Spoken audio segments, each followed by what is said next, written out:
I'm Luke, and I was working the drive-thru at McDonald's when this happened. It was still my first month on the job, so I was pretty new, and I had a lot to learn about how everything worked. I had been there for about 3 hours when a customer pulled up to the drive-thru. He gave me his order right away, but then tried asking me a lot of personal questions, like which school I went to, and if I had a girlfriend. I tried to be polite, but didn't answer any of them for obvious reasons.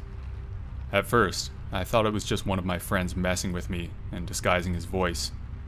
But when the car pulled up to the window, it was just some guy in his 40s or 50s. He had slicked back gray hair and large bags under his eyes. His yellow teeth were hanging out of his mouth as he smiled at me. He took his food and drove away, but it doesn't end there. Later that night, I got a text message from an unknown number. It just said, "Thanks for the service today." I typed back saying that he had the wrong number. Then I got a reply that said, "Isn't this Luke from the drive-thru?" After that, I blocked the number and put my phone away for the night. I never told my parents or anybody else about what happened. I was pretty sure that it was that creepy guy from earlier, but I will never know for sure. It's pretty scary to think of how he could have gotten my number and why. It seemed like he was just taunting me, like he wanted me to know that he knew who I was. Thankfully, I never saw him again.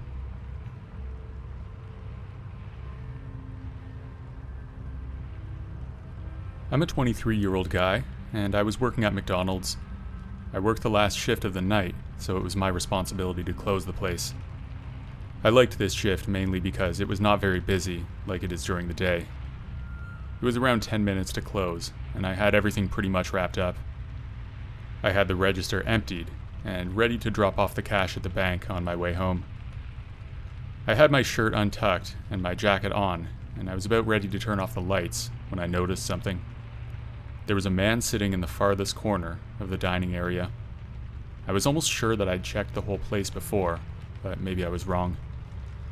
There was one of those sensors on the door that makes a sound when somebody enters, so I would have noticed if he had just come in.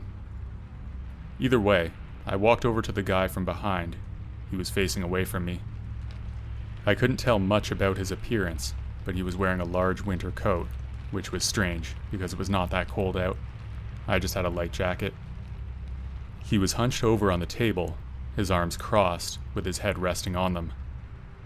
When I stopped, I was about 10 feet away from him, and I said, "Excuse me, sir, we're closing now." He didn't move a muscle, but I could see that his breathing had become heavier. I took 2 large steps back just to be safe. Then I said, "You okay, sir? We open tomorrow at 7 a.m. Again, he didn't respond, but his breathing grew even louder, almost like a soft growl. I then decided that this situation was beyond my pay grade, so I headed to the back to think of what to do. After a few minutes, I realized that my only option was to call the police.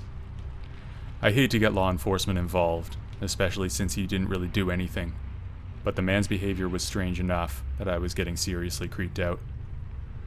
When the police arrived, they tried to get the man to leave, but not surprisingly, he wouldn't move a muscle for them either. Eventually, they had to remove him physically, and when they did, the officers searched him for weapons.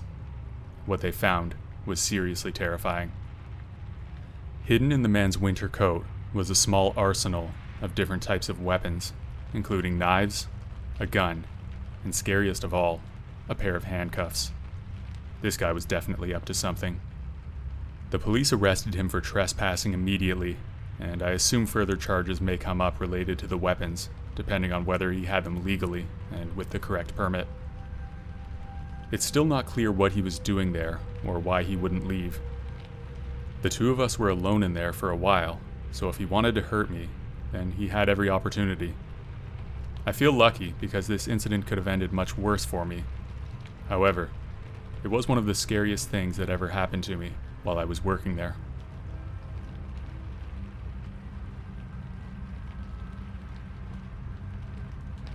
I used to work at an electronics store in a large plaza.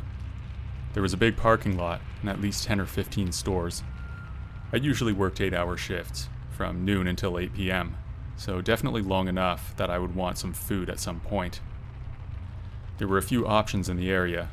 One of them was McDonald's, and I would go there occasionally. It was on the other side of the parking lot from where my store was, right next to the bank, and there was a Starbucks on the other side. Not a bad combination. Sometimes I would grab a coffee afterwards. It was about 5 o'clock, and I was getting pretty hungry, so I told my manager that I was going to go on break. Then I walked past the row of stores, eventually finding my way to the McDonald's. I pushed open the big glass door and got in line. There were about 3 or 4 people in front of me, and another one came in afterwards and stood behind me. I had been waiting for a few minutes, when suddenly, the door to the place crashed open. I had never seen anybody barge into a fast food place like that with so much force. The heavy door slammed into the wall hard enough that I'm surprised the glass didn't break. Everyone in the line turned around and watched as an absolute giant of a man stomped in. He didn't need to say a word for everyone in there to know that he was angry. The guy was at least 6'4" and must have been over 300 pounds. He was definitely overweight, but strong too. He had a bald head, a long beard, and just generally looked like a tough guy. He wore a black t-shirt with the sleeves ripped off, and a pair of dirty blue jeans leading down to a pair of worn-out brown work boots. I was confused at first. Everyone was fixated on this guy, but nobody seemed to know what his problem was. I turned around and tried to ignore him, and as soon as I did, he started screaming about how somebody dented his car. I knew for a fact that it wasn't me, since I didn't even drive at the time. For whatever reason, he seemed to single out the guy behind me in line, and started berating the guy, and really getting in his face. The man behind me was much smaller, but he wasn't a pushover, and really stood up to the larger man, who seemed to be bullying him at the time. After a minute or so of yelling, words escalated to action. I never saw who threw the first punch, but my guess is that it was the big man. The smaller guy seemed tough, but he was no match for the size of his foe. The fight was over before it started. The rest of the people in the restaurant just stood there staring. A mixture of shock and horror was expressed on our faces. It's really disturbing that we all just stood there and let it happen, but eventually, one of the workers yelled out that he was calling the police. When that happened, the big guy stopped and peered up. The look on his face was like a dog who had just peed on the carpet. Then he simply turned around and left, his victim still lying on the ground. I stood there in disbelief at what had just happened. It was less than 5 minutes before the police showed up, and an ambulance was there soon after. I was questioned by the officers and gave them a description of the big guy. It turned out that he was just outside, smoking a cigarette, presumably waiting to be arrested. It's really unfortunate that we let something like this happen. The guy was huge, but there were at least 5 or 6 other people in the place. We could have easily restrained him and saved that other guy from a beating, but we didn't. We just stood there like a bunch of deer in the headlights. And sure, it was not our job to do anything about it, but it's a shame that people don't look out for each other anymore.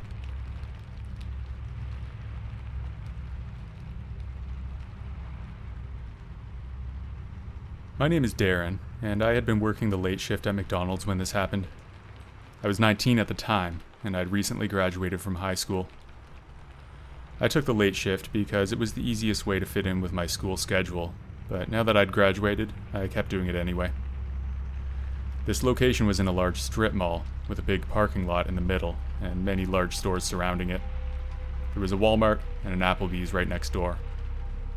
The whole area was really well lit, and I never felt unsafe, even when I was there late by myself.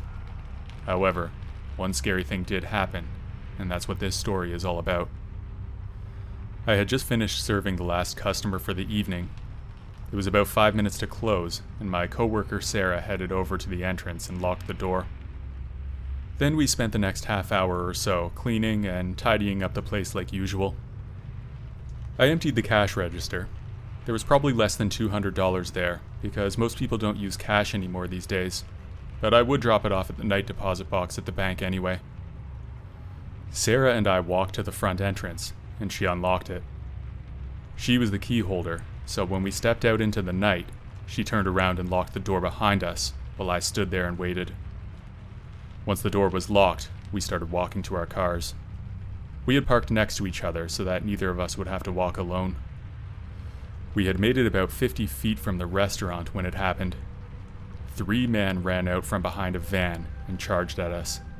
They were all dressed in black and wearing masks. We had to make a split-second decision. Did we go for our cars or back to the restaurant? I looked at Sarah, my whole body shaking. As soon as we locked eyes, she bolted back to the building, and I ran after her. She had the door unlocked by the time I got there, but the 3 men were not far behind. We slipped into the building, but one of the guys got his foot in the door. The 2 of us frantically tried to pull the door closed while this strange man tried to work his way in. I started stomping on his foot, hoping that he would pull it back from the pain. It worked, and he removed his foot. Then the large glass door slammed closed. I would have thought that the men would run away at this point, but they didn't. They stood out there looking at us.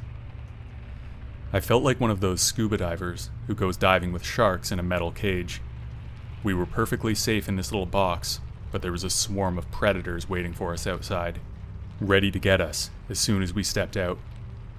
I locked eyes with one of the 3 guys, and even though his face was covered, I recognized him. It was one of my other coworkers, Pat. We rarely worked the same shift, and we were far from friends, but I was pretty sure it was him. By this time, Sarah had called 911, and the police were on their way. Our tormentors took off soon after. We told the police what had happened, and although I didn't have any proof, I told them that I was pretty sure I knew one of the guys. They took my tip, and that combined with the surveillance footage was enough to arrest Pat. Charges are still pending against him and his accomplices, and although we didn't see any weapons, it's not looking good for him. I still wonder what they would have done if they caught us. All I can think of is that they wanted the money from the register, but like I said earlier, it was less than $200, and Pat would have known that since he worked there too. It just doesn't make any sense to take all that risk for an amount that small. Maybe he was desperate, but still, it's hard to believe that there's not a better option.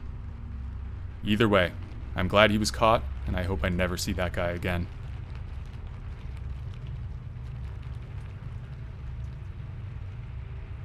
Back when I was in college, I worked for campus security. I was studying police foundations, hoping to become a detective someday. The thought of using science and clues to solve crimes was exciting to me. Perhaps I read Sherlock Holmes a few too many times. Maybe it was too many movies. But that was my dream, and I was pursuing it. I figured campus security would look good on my resume. That's why I took the job. I was on patrol one night. They gave me one of those e-bike scooters that everyone rides now. They were less common back then. I would do a few laps around campus. There were only a few streets that made up my route. I was on the main street driving slowly. I always paid close attention while I was on patrol. I looked back and forth between both sides of the street. I was coming up to the Starbucks on campus when I noticed something. I squeezed the brakes on my bike, bringing it to an abrupt halt. As I stood staring at the dark storefront, I saw that the door was slightly ajar. It was propped open by a rock. I got off my bike and approached the front door. I stood there confused, knowing that it would have been closed for several hours at that point. It was around 11 p.m., and the Starbucks closed at 6. I knew because I walked past it almost every day after class. I pushed one of the glass doors open, making sure to reset the rock after I entered. I didn't want to get locked in. Stepping into the store, I was unsure if I should make myself known. I decided to stay quiet for now, just in case. There was something very eerie about being in the empty coffee shop late at night. I was used to seeing this place filled with studying students and coffee addicts, myself included. I walked to the counter and looked around some more. That's when I heard a noise coming from the basement. Sounded like people talking. I couldn't tell what they were saying since it was muffled, but I was pretty sure that there was someone there. Although I was very afraid, I knew that it was my job to investigate. I pulled out my flashlight, but I didn't turn it on, because I still didn't know if I should make my presence known. After I found the stairs to the basement, I took a deep breath before making my descent. When I was at the bottom of the stairs, the talking became louder, although they were still hard to make out. It sounded like at least 2 people, probably 3.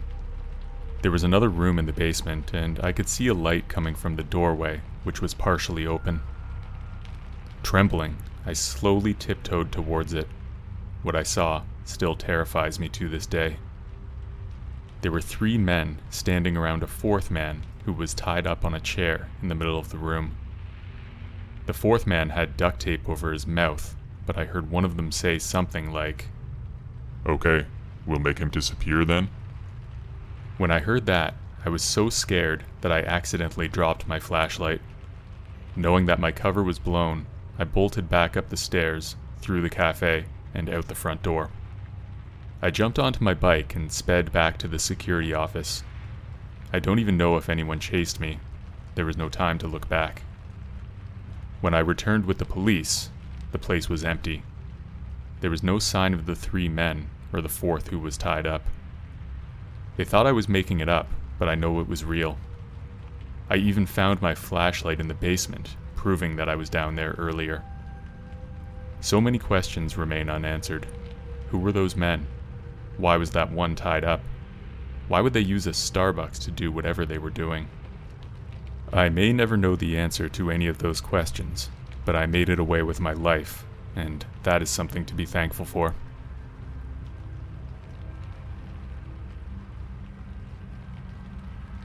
After I finished college, I had a hard time finding a job in my field. I spent several months applying for hundreds of jobs with no more than a handful of responses. As time went on, I began to broaden my search and started applying for jobs well outside my field of study. I ended up taking a position as a barista at my local Starbucks. I figured it would be good enough to pay the bills while I continued my search. It was hard on my ego since I spent 4 years studying, only to get a job that I could have done in high school. However, after my first few shifts, I will admit that I really did enjoy it.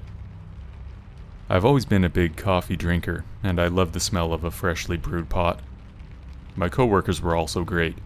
The quiet hours in the shop were filled with laughs and inside jokes with the other baristas. This location had a lot of regular customers. Some were students coming in to use the free Wi-Fi. Others were your typical caffeine addicts, some of whom would come in multiple times per day. There was one regular customer, however, who caused a lot of trouble. You know the kind of person who's able to find something wrong with everything. His coffee was either too hot or too cold. The lights were either too bright or not bright enough. He also had a bad habit of cutting in line. It was like he thought the rules didn't apply to him. One day, he cut in line, pushing aside a sweet old lady. That was the last straw. I walked over to him and said, "That's it, Lyle. You have to go." "What? You can't talk to me like that. I'm your best customer," he barked back. Beads of sweat dripped down his round face. His breath rate accelerated as his anger built. "I saw what you did. Leave now, or I will call the police," I said. I was not willing to back down. He gritted his teeth and threw his arms in the air. It reminded me of a child having a temper tantrum, like he was told no by his mother for the first time ever.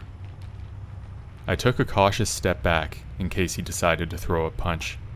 Just then, he lowered his arms and seemed to calm down. Then he said sarcastically, "You're right. Please forgive me.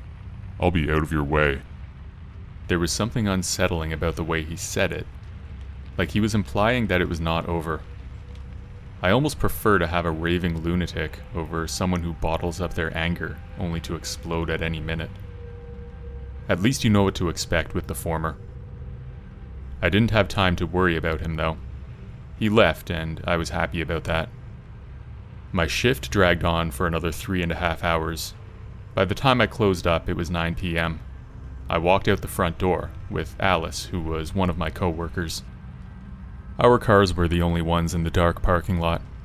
Hers was on one side, and mine was on the other side. I inched closer to my car, unaware of what was awaiting me. When I was about 10 feet away, I saw a pair of eyes looking at me through the rear window. Someone was hiding behind my car. It could only have been Lyle. He didn't seem to notice that I saw him, and I was afraid that if he did, he might make a move. So I called out to Alice. "Hey Alice, I think I have your car keys." I know it doesn't make any sense, but that's what came out. I walked over to her car. A look of confusion was plastered on her face as I approached. I told her that someone was hiding behind my car and that I thought it was the angry guy from earlier. I told her not to look because I thought he might do something if he knew that we saw him. Alice agreed to give me a ride home that night, and I would come back the next day to get my car. I have no idea what would have happened if I didn't notice that glint from his eyes. That rage that I saw in him was truly terrifying. If a man can't control his rage in a crowded place, who knows what he's capable of in a dark, empty parking lot? That was a close one.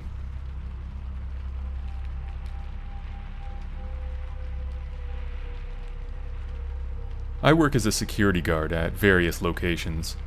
Sometimes it's the shopping mall, other times they send me to the racetrack, or sometimes some office building downtown. My boss decides where I go. I don't really have any say in the matter. That's fine with me because it's basically the same thing everywhere. There was one exception though. I did a 2-week stint as the security guard at a Starbucks. You may never have seen a dedicated security guard at a Starbucks, but if you saw the location of this one, it would make sense.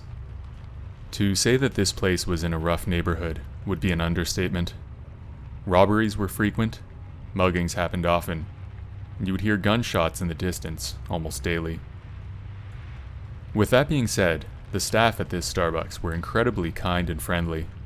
In particular, I really hit it off with Emily, who was one of the baristas. She was about 25 with short pink hair and glasses. She was about average height and with a thicker build. We would sometimes take our breaks together and talk about random things. TV shows, gossip, you know, the usual stuff. I would usually stand near the front door where I could have a clear view of the entire place. There were 5 or 6 tables with a long counter and those bar stool style chairs along the side wall. Then there was the service area on the far wall where Emily and the other baristas worked. I was at my post when a man walked in. He was an older man with long gray hair and ripped clothes. As soon as he walked in, I could smell the alcohol on him. His demeanor was further proof that he had been drinking. He approached the counter where Emily was on duty. I could tell by the look on her face that she was uncomfortable. Who wouldn't be? He wasn't doing anything though, so I didn't step in. I could hear their conversation from across the store. "I'll have a coffee," he said. "No problem, sir. Will there be anything else?" she replied. He didn't say anything, just stared at her, licking his lips. Emily looked over at me. Her eyes were screaming for help. I had seen enough, so I approached the man from behind. "Sir, it's time to go," I said sternly. He ignored me, still fixated on Emily. I placed a hand on his shoulder, trying to show him that I was serious. He turned around swiftly and looked at me. He smiled at me, his rotten teeth hanging out of his mouth. Anger spilled from his eyes as his smile turned to an angry scowl. I took a step back, bracing for whatever he would do. He slowly reached into his belt and pulled out a large knife, then pointed it at me. I froze in fear. To be honest, I don't really have any self-defense skills. I don't even carry a weapon. My job is really more to act as a deterrent to people like this. I can't do much in an actual life or death situation. We stood there for what seemed like an eternity, my heart rate off the charts. Eventually, I heard the beautiful sound of a police siren, and it was getting louder. Emily must have dialed 911. When the knife-wielding man noticed, he bolted out the front door. From what I heard, he was caught by the police, but didn't get much more than a slap on the wrist. Some kind of probation or community service, I think. Unfortunately, crime is not taken seriously enough in this area. I guess there is so much of it that they let things like this slide. I guess nobody was technically hurt, but it's scary to know that people can do things like that and end up right back on the streets.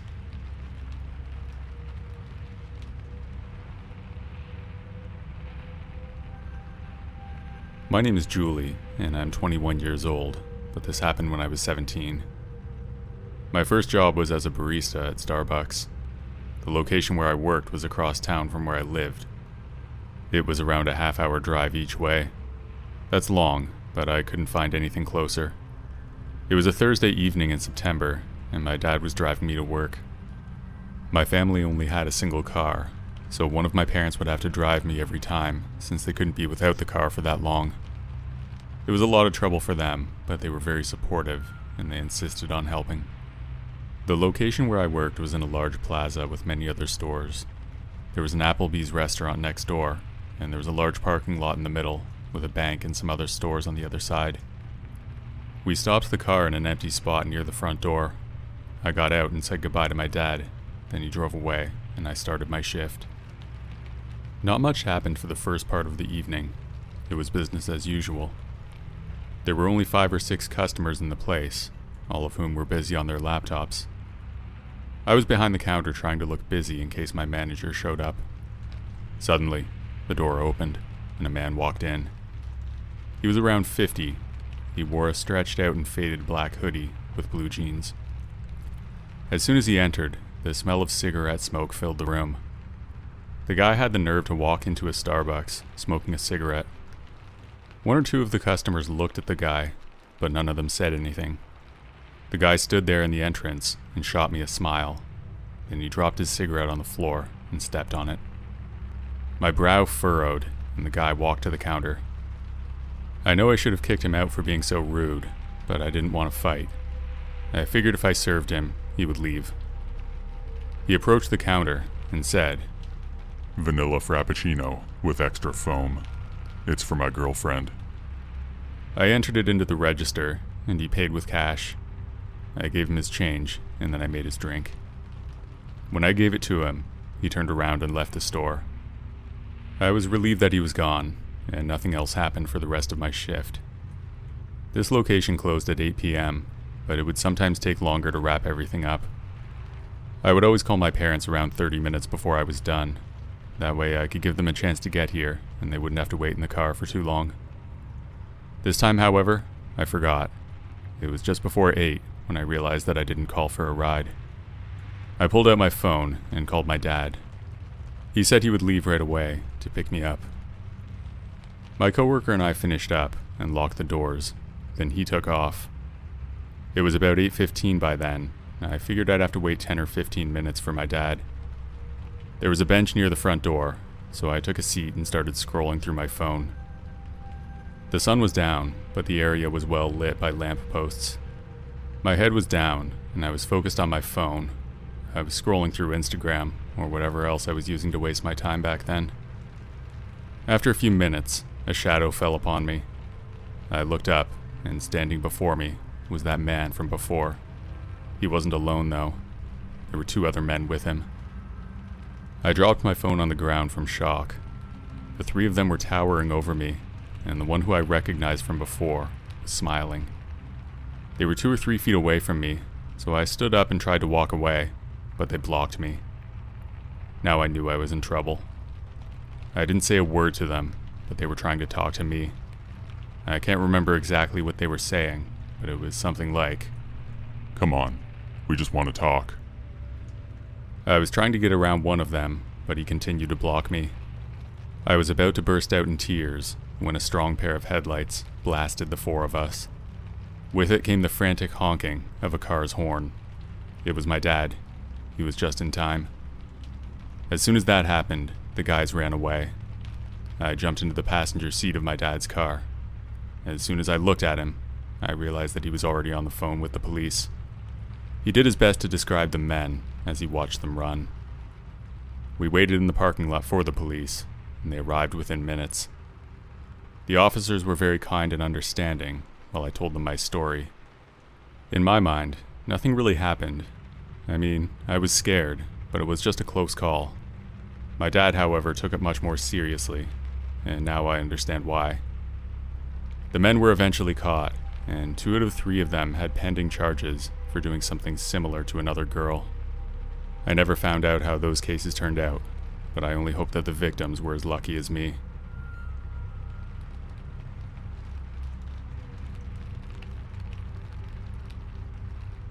I'm Travis, and I'm 22 years old.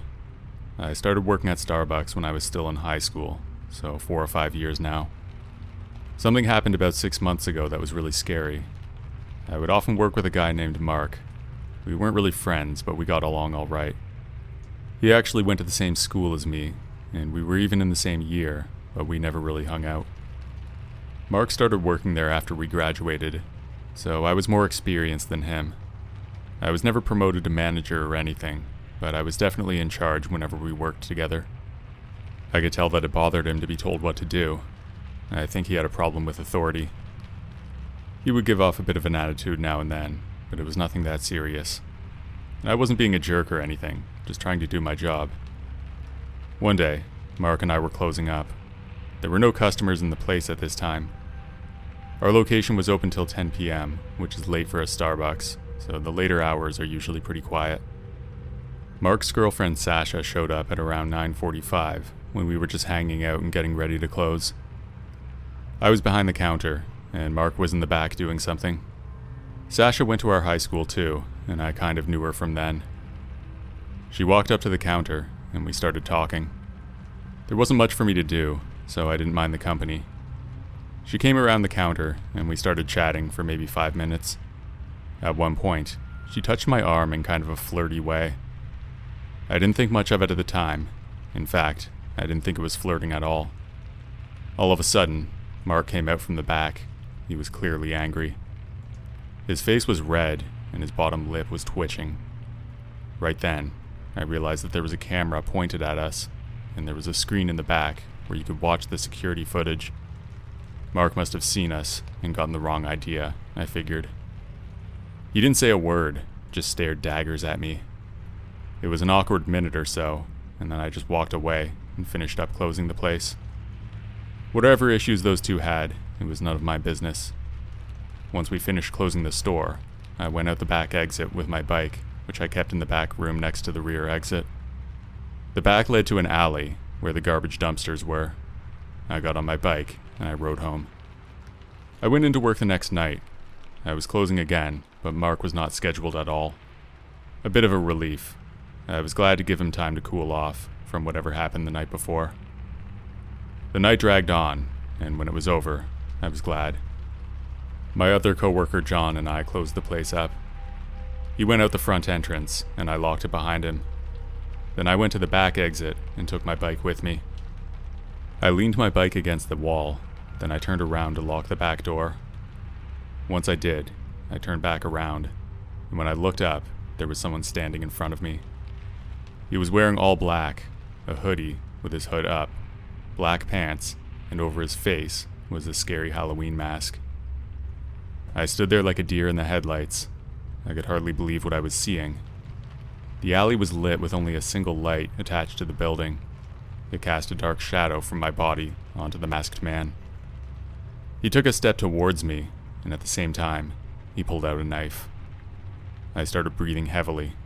I felt a few tears drip down my face. There was only one way out of the alley, and it was blocked by this crazed lunatic. The man kept inching closer, and before I knew it, we were fighting. We fell to the ground, and somehow I ended up on top. I managed to knock the knife out of his hand and landed a few good punches on him. One of those punches knocked the mask to the side. I saw his face, and it was Mark. He was beet red, snot was dripping from his nose, and his eyes were bloodshot. I held him down for a minute until I realized that I couldn't call the police without letting him up. So I quickly jumped off and grabbed my bike, and I rode away like the wind. I could hardly believe what happened as I pedaled with all my might. I looked back every 10 or 15 seconds to make sure that he wasn't following me. Once I'd made it a safe distance, I called the police. They met me in the parking lot of a nearby store, and I told them what happened. Only then did I realize a stream of blood dripping down my left arm.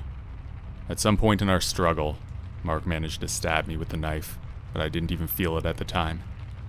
The adrenaline must have masked the pain. The police noticed as well, and they called an ambulance. Just then, I started to feel lightheaded, so I sat down on the ground. The next thing I remember was waking up in a hospital bed. My mom and dad were there waiting.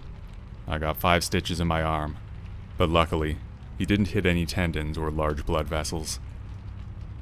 As for Mark, the police caught him that night, and he confessed to the attack. I believe his reasons had to do with what happened with Sasha that night, but maybe he just didn't like me. Mark did some time in jail for that, and he was fired, of course. I never saw him again.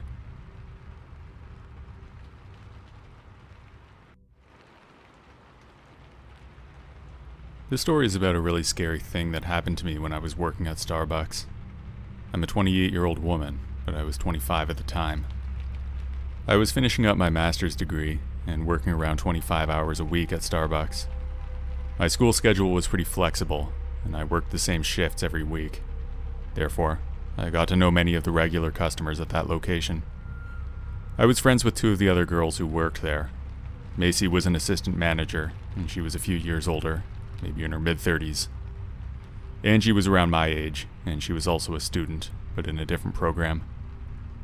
My job was pretty easy, but it was really boring and repetitive.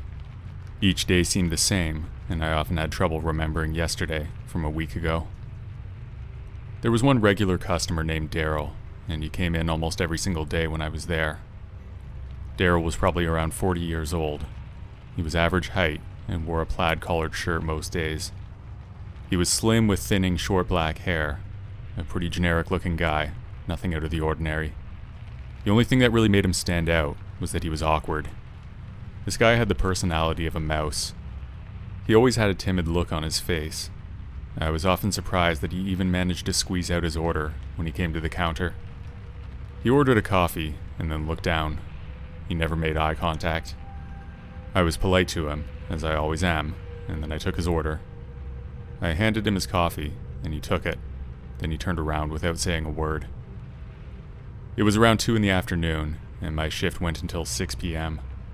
I didn't see Daryl again for the next 4 hours. When I got off, it was already dark. It was January, so the sun went down at around 5 p.m. I said goodbye to my coworkers, and then I headed out the front door. I stepped out onto the sidewalk in front of the store and put on my hat. It was cold out, but not snowing. Out of the corner of my eye, I could see someone standing on the corner of the building to my right. It was dark, but when I looked, I could tell that it was Daryl.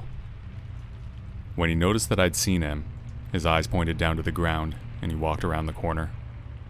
I was a little creeped out, because I didn't understand why he would still be there, but there could be a reasonable explanation for it. So I turned the other way and walked to the bus stop. I looked over my shoulder subtly while I was walking, but I didn't see him again. The next time I went in for work, I didn't see Daryl, which was unusual. In fact, the entire week went by, and I didn't see him a single time.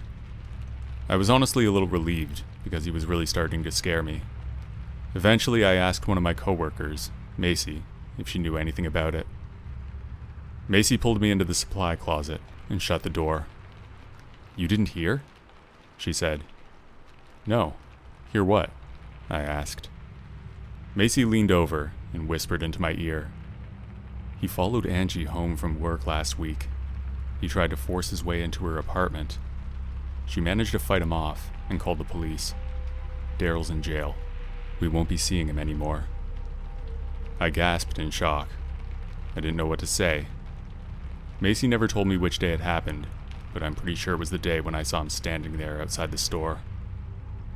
It's really scary to think of what he might have done if he'd gotten into her apartment. Angie eventually returned to work after several weeks off as a mental health leave. We never saw Daryl again, and if I ever do see him again, it'll be too soon.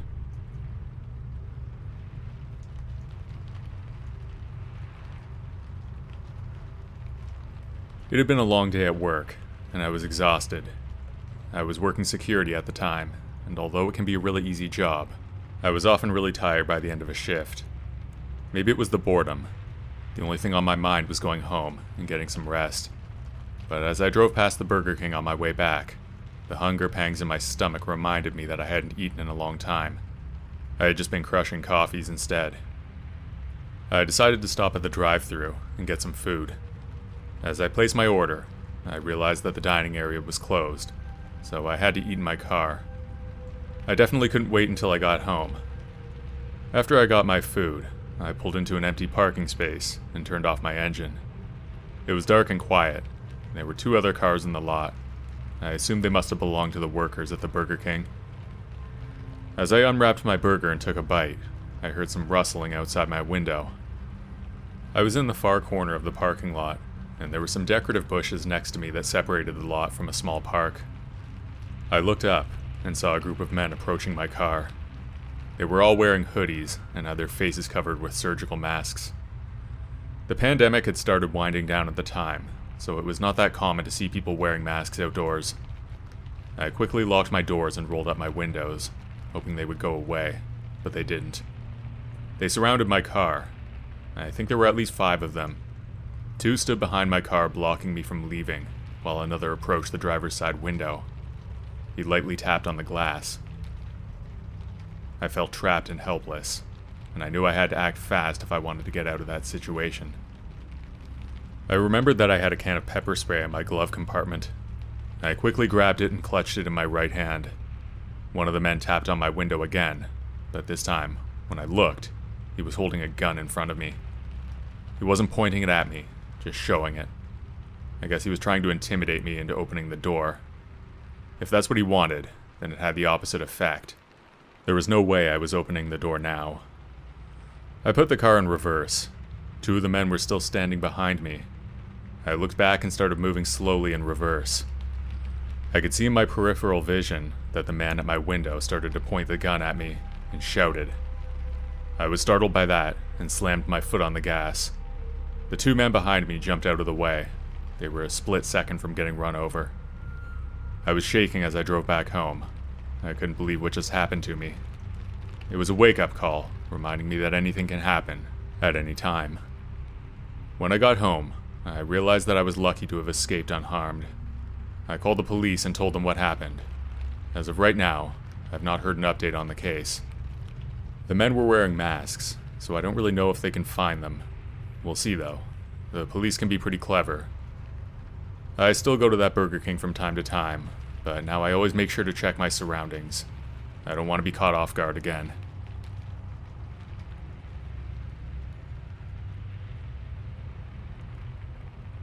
My name's Kyle, and I was a busboy at a restaurant when I was in high school. It was a busy place, especially on weekends. I had been working there for a few months at a time, and I got along really well with most of my coworkers. We all worked hard together, and formed a strong bond because of that. One of my coworkers was Vince. He was a dishwasher, and we would often joke around during our shifts, making the long hours go by quicker.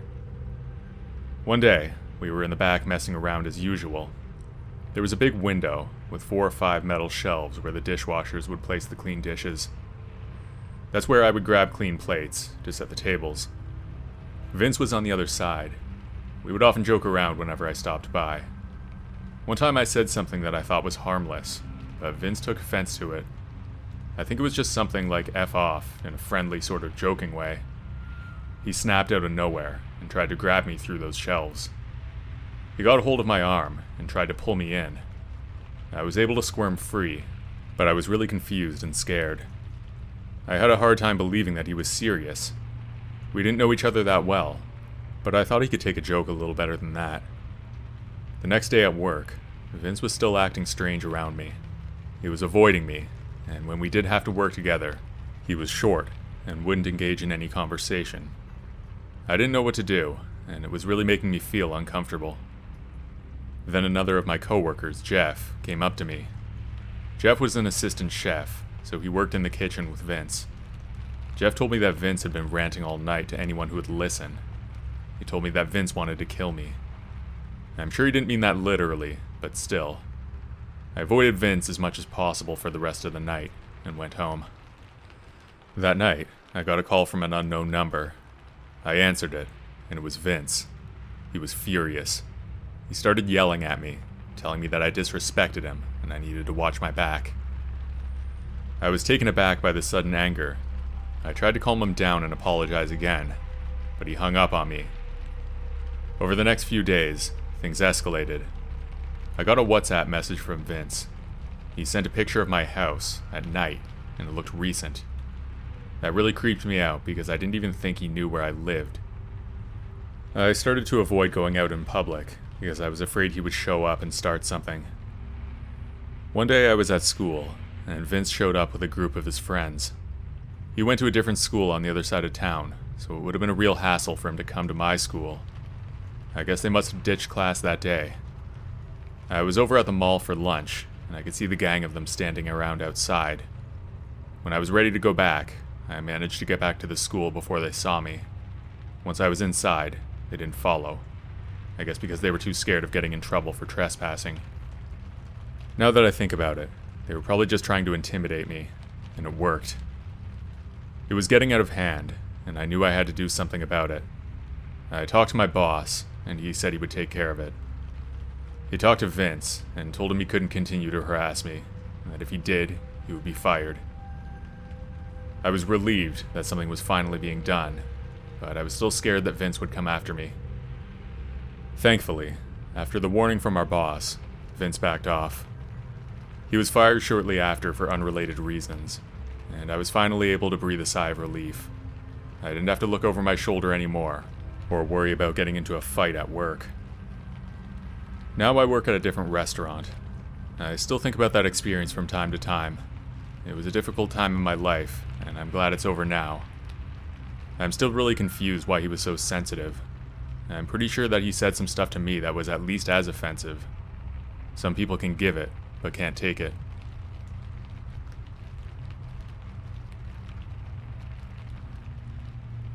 About 5 years ago, I got a job at a pizza place near my house.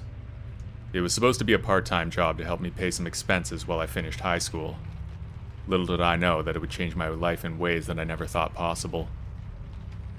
My name's Andrea, and I was a high school student at the time. I'd always been a hard-working student, and I took my studies really seriously. However, when I got a job at the pizza place, my grades started slipping. It wasn't the job that was the problem. It was one of my coworkers, Andy. Andy was always giving me the creeps. He would stare at me in a way that made me feel really uncomfortable, and he would make inappropriate comments. At first I tried to ignore him, but as time went on, I found it increasingly difficult to be around him. One day, I decided that enough was enough, and I quit my job. I was relieved to get away from him, and to be able to focus on my studies again. However, that relief would be short-lived. About a month after I quit, I started seeing Andy hanging around my school. I would see him way too much, and I felt like he was following me. Andy was at least 30 years old, so it was really strange to see him hanging around a high school. At first I tried to convince myself that it was just a coincidence, but it kept happening. One night I was in bed reading, and I heard a noise coming from outside my bedroom window. My bedroom was on the ground floor, and my window was relatively high off the ground. A person could reach it if they stood on a box or a chair or something, so it freaked me out a little bit. At first I thought it was just the wind, but then it happened again. I got out of bed and walked to the window. I opened my curtains, and that's when I saw him. Andy was standing outside, staring into my window. I knew that I needed to call the police, but I was afraid he would break into my room before they arrived. I didn't know what he was capable of, and that scared me even more.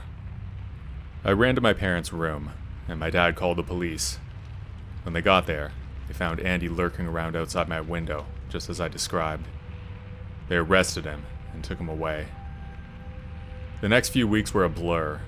I was terrified to be alone, and I felt Andy was always watching me. I didn't want to go to school, and I didn't want to leave my house. Not that I felt safe there either. One day, I was walking home from school when I saw him again. Andy was standing across the street staring at me. I felt a lump form in my throat, and I started to panic. I sped up my pace, trying to pretend I didn't see him, but when I looked back, I could see that he was following me. Eventually, he was really close behind me, and I knew I couldn't get away. I stopped and turned around. I was about to start yelling at him when he said, I'm sorry. I didn't mean to scare you.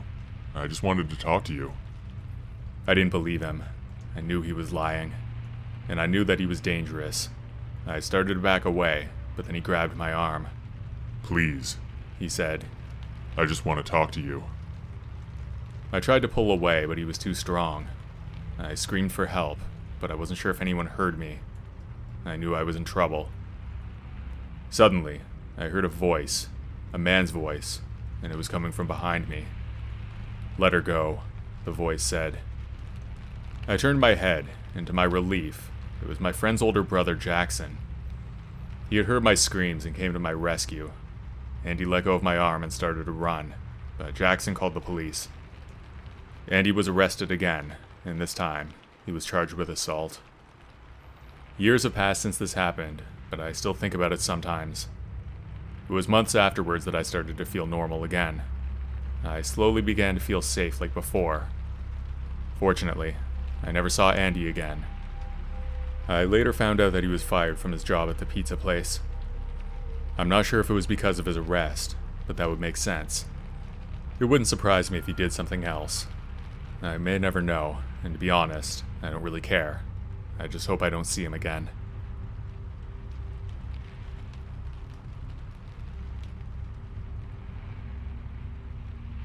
This happened in September of 2022. I live in Birmingham in the UK. On this day, I was with my dad and sister at an arcade. We had just played some games of pool, and we were now at a buffet restaurant that was inside the arcade. We got seated at a table downstairs in this restaurant. I was familiar with the restaurant because I'd been there many times before. Me and my sister needed to use the bathroom, so I took her upstairs, which is where the bathrooms were. We entered and continued into separate stalls. I was taking a while, so my sister was waiting for me outside. There were loud fans, so I wouldn't have been able to hear her calling me to hurry up. But just then, I heard an unknown woman's voice saying something that I couldn't make out. I got slightly concerned, because my sister was all alone waiting out there. I finished up, and then I left the stall and saw something completely random. There was a woman speaking with my sister. She was asking her questions such as, "Where do you live? What do your parents do for work?" and others.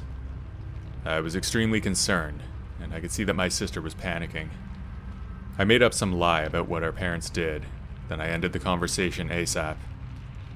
We then walked out of those bathrooms. I did not say a word to our dad about what happened.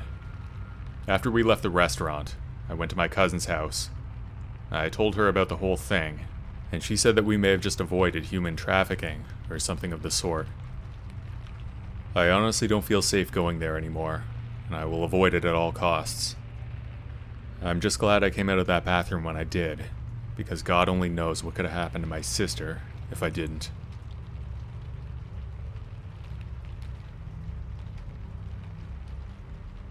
This is a scary story that happened years ago. I was hungry and craving a burger, so I decided to go to McDonald's. I had just gotten home from a night out, and it was past midnight, so I knew the restaurant would be nearly empty. Little did I know that it would turn out to be one of the scariest nights of my life. When I walked through the parking lot, I saw that there were only 2 cars there. I walked into the restaurant, and when I pushed the doors open, I was hit with a wave of cold air. The air conditioning was on full blast, and I immediately regretted not bringing a jacket. The place was almost completely empty, except for a few people scattered around.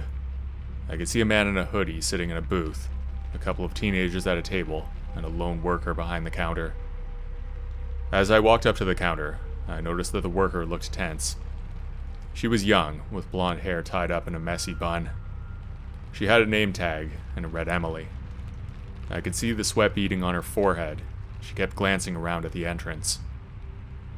I could feel that something was off, and my gut told me to leave, but my hunger got the better of me. I ordered a burger and fries, and waited for my food. While I was waiting, I noticed that Emily kept checking her phone, and she looked more and more nervous with every passing second. Suddenly, one of the customers, the guy in the hoodie, stood up and walked to the counter. By then, there was another worker there, a man who seemed to be the manager. He was around 5'5" and overweight. The man in the hoodie started arguing with him. I was still standing there waiting for my order. I tried not to pay attention to them, but it was impossible to ignore.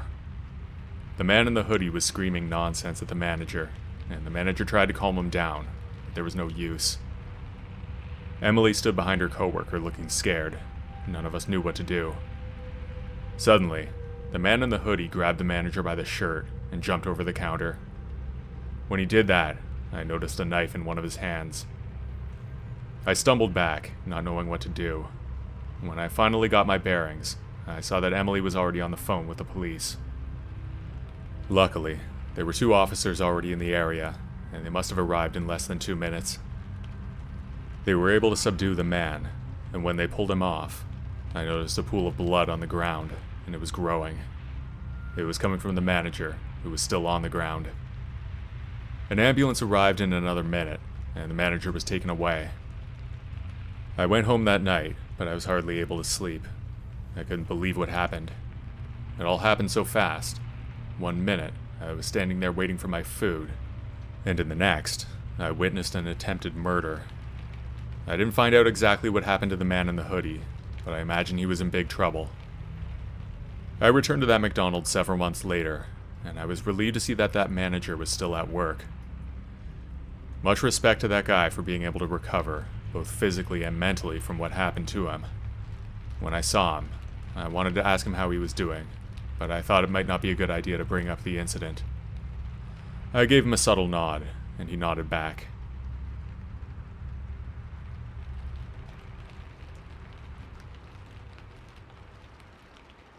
This happened to me and some of my friends a few years ago. I'm a 20-year-old guy now, but I had just finished high school at the time. It was a night in the summer, and I was hanging out at my friend Jared's house with some of my other friends. Their names aren't important, though. It was about 10 p.m., and we were all sitting in the living room, hanging out and watching TV. Jared's parents were away. We weren't partying or anything, just a low-key night with a few friends. We decided to head over to the KFC down the street to get some food. Jared had nothing to eat in his house. So we set off, a group of 5 of us, all chatting and joking as we made our way down the quiet street. As we turned onto the main road that would take us to the KFC, I remember feeling a bit uneasy. It wasn't that the area was particularly dangerous, but it was dark, and there weren't many people around. Still, we were a group of 5, so I figured we could handle anything that would come our way. But then out of nowhere, 2 men appeared in front of us. They were big and burly, and dressed in dark clothing. They had their faces covered with masks. I got a little nervous when I saw them. As we got closer to them, my friends and I moved to the side to let them pass, but they stopped in front of us, blocking the sidewalk. Then one of the men pulled out a knife. I knew I had to get out of there, and fast. I bolted back the way we came in the opposite direction, trying to make a run for it. I remember looking back and seeing my friends doing the same. We all ran in different directions. All of us got away except my friend Dan. He must have froze when he saw the knife, and he was still standing there with the guys. I didn't know what to do. I didn't want to go back there with those guys, and I couldn't leave my friend alone with them either. I pulled out my phone and dialed 911, not looking away from the scene. I could tell that Dan was emptying his pockets, and then he handed over his wallet and his phone to those guys. The 911 operator told me help was on the way. Just then, the muggers took off into the night. Then me and the rest of my friends went over to Dan to check on him. He was really upset, and I could tell he was about to cry. I'd be lying if I said I wasn't feeling the same way. The police arrived 2 or 3 minutes later, but the guys were long gone by then. We talked to the police for 15 or 20 minutes, but something told me that they didn't take it seriously. I don't know what it was, but it just seemed unlikely that they'd catch the guys. Unfortunately, I would be right. They were never caught, and Dan never got his stuff back.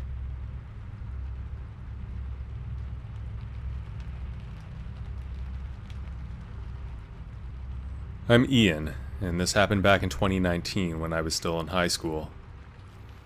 There was this guy, Jake, who didn't like me. We had our differences about a few things, but most notably over a girl. But I won't get too much into that. You just need to know that this guy hated me. I didn't like him too much either, but he really hated me. Much more than I hated him. I tried to avoid him, but we actually hung out with a lot of the same people. I had my friends and he had his, but there was a lot of overlap. So every once in a while, we would end up at the same gathering or party. It was always really awkward when that happened, but nobody else seemed to care. I guess they thought we should just get over it and move on, and maybe they were right. It was pretty petty, but it was what it was. For months, I tried to ignore him and focus on my studies, but it seemed like no matter where I went, he was always there giving off weird vibes. It got to the point where I dreaded going to school, and started feeling like I was constantly looking over my shoulder. Then the rumors started. Word began to spread that Jake was out to get me, and that he wanted to beat me up. I tried to tell myself that it was just gossip, but the fear was real. I was actually quite a bit bigger than him. I was 6'1" and did cross-country running. Jake was shorter and didn't do any sports at all. If it came down to it, I'm sure I could take him in a fight, or at least run away pretty easily. There was something scary about him though. He had crazy eyes. There's no other way to describe it. Something about the way he looked at me made me think that he was capable of anything. Because of that, I was actually scared of him. One night, I was at a party with some of my friends. We were having a good time drinking and dancing, and then one of my friends pulled me aside. He had overheard some of Jake's friends talking about how Jake was going to jump me on the way home. Jake wasn't actually at the party, which made me even more scared because I didn't know where he was. I tried to brush it off, but deep down, I knew there was a real possibility that something was going to happen. I didn't want to be a coward, but I also didn't want to end up in the hospital. I thanked my friend and decided to leave the party early. One of my other friends offered to go with me, but I didn't want to ruin his night. It was only 9:30 p.m. after all. As I walked home, I kept looking around, half expecting Jake to jump out from somewhere. But the streets were quiet and deserted, and I started to relax. After another 5 or 10 minutes, I saw him. He was standing on the corner, his arms crossed with a malicious grin on his face. For a moment, I actually thought we could talk it out and maybe come to some kind of understanding. He started to walk towards me, and I backed up slowly, my palms sweating. That's when I saw the knife. I don't know where he got it from, but it glinted in the moonlight. I turned and ran as fast as I could, my feet pounding the pavement. I could hear him behind me. He was surprisingly fast. He wasn't gaining on me, but I wasn't losing him either. One wrong step, and I would be on the ground with this crazy guy on top of me. I was panting and grasping for air, my legs burning, but I didn't dare slow down. I didn't know where I was going, but I just kept running. I felt like I was in a nightmare. But then, like a beacon of hope, I saw the golden arches of McDonald's. I ran through the parking lot, checking over my shoulder every few steps. When I burst through the front doors, I looked back and saw Jake was standing on the sidewalk, glaring at me. The knife was gone, probably hidden under his jacket. The place was busy, filled with people ordering food and chatting, all of them unaware of what they might have witnessed. I approached the counter and ordered a Coke. I felt like I was going to throw up, but I tried to keep my composure. I sat down at a booth in the back. I looked out the window, and I saw Jake pacing up and down the sidewalk near the entrance. I was trapped in there. I knew he wouldn't come in, but if I left, I knew he would follow me and make a move as soon as he could. I don't know how long I sat there, but it felt like hours. Every time the door opened, I tensed up, ready to make a run for it, but it was just more customers coming in and out of the restaurant. I eventually called my older brother, who had been out with his friends that night. He asked me where I was, and I told him what happened. He told me to stay put, and that he would come and get me. My brother was always my protector, and I knew he would keep me safe. I sipped on my Coke as I waited for him to arrive. Outside, I could see Jake was still pacing back and forth on the sidewalk. He must have known I was in there, but he couldn't come in without causing a scene. I felt a sense of satisfaction, knowing that I'd outsmarted him, at least for the moment. My brother arrived a few minutes later. He pulled up his car and honked the horn, motioning for me to come outside. I stood up, my legs still weak, and I made my way towards the door. As I walked out, I saw Jake, and he gave me a menacing look. But I didn't care. I knew I had won this round, and that was all that mattered. I got into the car, and my brother and I talked about what was happening. He listened patiently. His face was darkening with anger as I spoke. Jake and I never really became friends, but he didn't try anything like that again. Maybe he realized how stupid it was, or maybe one of his friends talked some sense into him.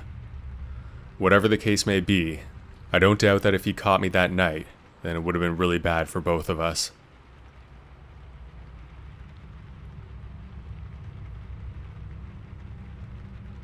I used to work at McDonald's during the summers when I was in college.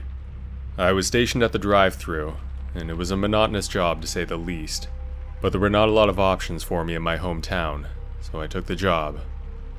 I had worked at a different McDonald's when I was in high school, so at least it was familiar. I actually didn't mind the work that much. Everything was pretty automatic, and the shifts seemed to fly by most of the time. One evening, a guy came to the drive-thru and started asking me personal questions. He made a really creepy voice. It was low and gruff. At first I thought it seemed fake. I even thought it might be one of my friends playing a joke on me, so I actually played along a little bit at first. After a while, though, I started to believe it was real. How old are you? What's your name? Where do you live? Do you live alone? The man asked. I answered him politely, but kept my answers brief. I was really uncomfortable, and I couldn't wait for him to drive off. When I saw him at the window, he was at least 55 years old. I'd seen him around town before, but I didn't know him. I figured he was just some weirdo who liked to make people feel uncomfortable. After he drove away, I forgot about the encounter and went on with my shift. When I finished at 11 p.m., it was already dark out. I stepped outside, and I saw his car parked in the lot. I couldn't help but feel nervous. My house was only around 2 miles away, and I was planning to walk so I could save the bus fare. It was late, but the roads were well lit, and I usually felt pretty safe walking alone, even late at night. I started walking down the sidewalk. The roads were deserted. After only a minute or two, a car started driving slowly next to me. It was that creepy guy from before. The front window rolled down, and the man said, Let me give you a ride. It looks like it's gonna rain. It was a warm night in the middle of the summer, and the sky was clear. I could see a lot of stars. There was no way it was gonna rain. I knew better than to get into that car with a stranger, so I politely declined his offer, trying not to show how scared I was. But he was persistent and kept following me as I walked away. I knew that I had to act fast to get away from him. I tried to be as clear as I could that I was not taking the ride, while treading carefully to avoid upsetting him. I didn't want to make this guy angry. We were approaching a small park that had a pathway, which was a shortcut to my house. I figured I could use it to get away. I ran through the park, hoping to lose him in the maze of trees and trails. My legs were aching, but I didn't stop. Finally, I reached a secluded area of the park where nobody was. I hid behind a tree and peeked back to see where he went. I could see that he was far enough away, so I exited the park on the other side. I made it home that night without being seen. I really didn't want that guy to see where my parents' house was. I didn't see him again for a few days, but he came in again when I was at work. This time I was not on the drive-thru, but one of my coworkers was, and she was also a friend of mine. She told me that the guy was asking her some strange and personal questions as well. We went to our manager together to tell him what was happening. He heard us out, and actually told us that another former employee had complained about that guy. I felt really justified by that. At first I was scared that nobody would take me seriously, but they did, and that felt really good. My manager told me that he warned the man to stay away, and that if he came back, I could either come to him or call the police if I had to. Luckily, I only worked there for another month, so it never came to that.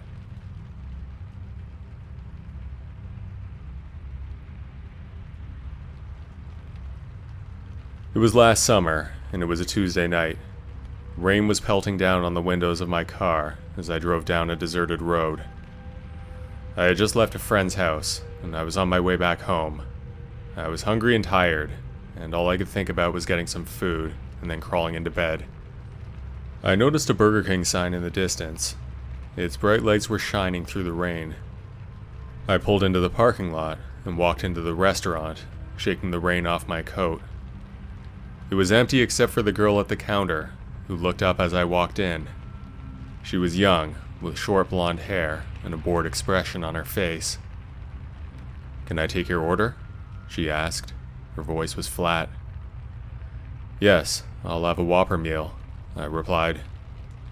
There was something creepy about the atmosphere in there, but I couldn't quite put my finger on it. It was not normal for that place to be so empty. I'd been there many times at all hours. There were almost always at least a few people. The girl took my order and handed me a receipt. I had made my way over to a table by the window. As I waited for my food, I glanced around the restaurant, trying to make out what was making me feel so uncomfortable. That's when I saw him. He was sitting at a table in the far corner. His back was to me. He was wearing a raincoat and had the hood pulled up, obscuring his face. He was completely still, not moving a single muscle. I don't know how I missed him before, but I chalked it up to the fact that I was tired. The girl at the counter called my name, and I got up to collect my food. As I walked back to my table, I couldn't help but glance over at the hooded figure in the corner. He was still sitting there still, and I couldn't see his face. I sat down at my table and unwrapped my burger. It was cold and soggy, but I was too hungry to care. I took a bite and chewed it slowly, my eyes darting around the restaurant. Then I heard something. It was a faint scratching sound coming from somewhere behind me. I turned around, but I couldn't see anything except the empty booths and tables. I took another bite of my burger, and that's when I heard it again. The scratching sound was growing louder. I stood up from my table, and I saw that hooded figure standing in front of me, his face still hidden in the shadows of his hood. I inched back in my chair. My burger fell from my hand and hit the floor with a wet splat. The man started to move towards me, his steps slow and deliberate. I turned to run, but I stumbled trying to get up, and I plopped back down in my chair. I tried to scream, but no sound came out. The hooded man was getting closer. His movements were fluid and unnatural, and then I saw his face. It was twisted and distorted, like something out of a nightmare. His eyes were dark and empty, and his mouth had twisted into a grotesque smile. Then I felt a hand on my shoulder, but it wasn't him. It was the girl from the counter. "Are you okay?" she asked. Her eyes were wide with concern. I looked around the restaurant, but the man was gone. There was no sign that he'd ever been there. "I don't know," I answered her. "I thought I saw something." The girl nodded sympathetically and said, "It can be a little creepy in here sometimes, especially when it's this quiet." I looked around again, but the place was empty. The only sounds were the rain pounding against the windows and the hum of the fluorescent lights. "Maybe you should go home," the girl said, gesturing towards the door. I nodded, still feeling shaken. I picked up my coat and hurried out the door.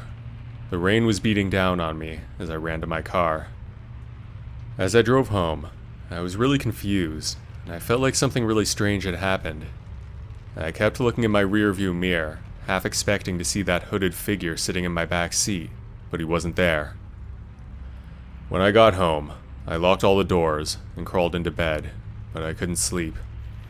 Every time I closed my eyes, I saw that man, with his twisted face hovering just inches from my own. The next night, I decided to go back to the Burger King to see if I could make sense of what had happened. When I walked in, the girl from the night before was behind the counter again. She looked up and smiled as I approached. "Hey, I remember you," she said. "How can I help you?" "I was here last night," I said, trying to keep my voice steady. "Did you see anything strange?" The girl frowned. "What do you mean?" she said. "There was a man," I said, my voice trembling. "He was sitting in the corner, and then he came towards me." "I didn't see anything like that," she said. "Are you sure you weren't just imagining things?" I nodded, feeling foolish. Maybe I had imagined the whole thing.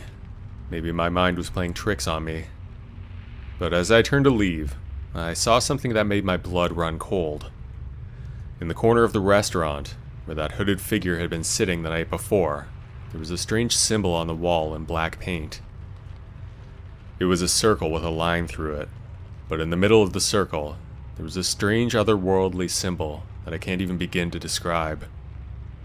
I turned back to the girl, but she was looking at her phone, oblivious to the symbol on the wall. I left the restaurant, feeling more confused and frightened than before. I never went back to that Burger King again. In fact, I avoid fast food restaurants altogether now, but the memory of that night still haunts me.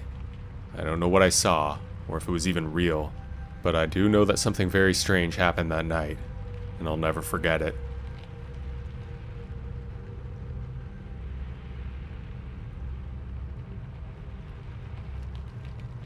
Hey everyone, I'm from the UK, and I worked in a Burger King for about 6 months. It was right downtown in London. Friday nights were always a whirlwind of activity, with customers filling every part of the dining area. The atmosphere was crazy. It was tiring to work the late shifts. Fights would break out often between drunk customers. People would get sick. It was a real mess. I would have trouble sleeping most of the time when I got off from those shifts. This story happened on a Friday night, about 3 months after I started working there. As the evening progressed, the noise level increased. The place was packed. I was on the cash register. The front door was at the side of the counter where I was, and the dining area stretched out in the other direction. There were parts of the dining area that I couldn't really see from the counter. It was one of the bigger Burger Kings that I had ever seen. At around 11 p.m., I noticed some commotion in the back of the restaurant. I couldn't really see what was going on, but I could hear shouting. Fights were not uncommon in this environment, and I, like many others, had become desensitized to them. I didn't do anything about it.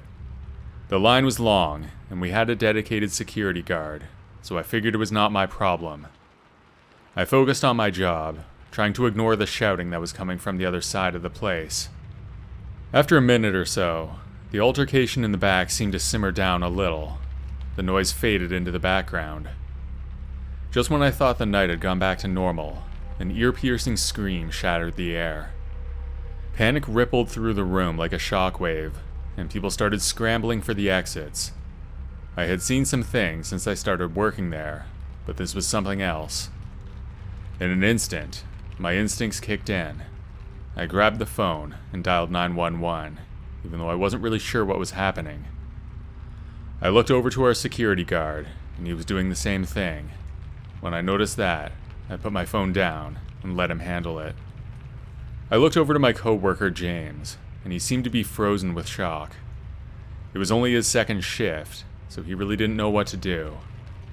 Within minutes, the police arrived. The security guard showed them to the far corner of the room. It was out of sight for me. I still didn't know exactly what happened. It wasn't long before I learned the truth, though. Moments later, an ambulance arrived and took a man out on a stretcher. As they pushed him past the counter and out the front door, I could see that he was soaked in blood. That was when I realized that there was a stabbing in there that night. Almost everyone had fled the scene as soon as it happened, and the perpetrator must have been part of the crowd. The police stayed and interviewed everyone for a while, but like I said, I didn't really see anything. I could only tell them what I'd heard. Despite my lack of helpful information, they caught the guy that night. I guess there were other witnesses who were more useful than me. I quit that job not long after, because I started going back to school.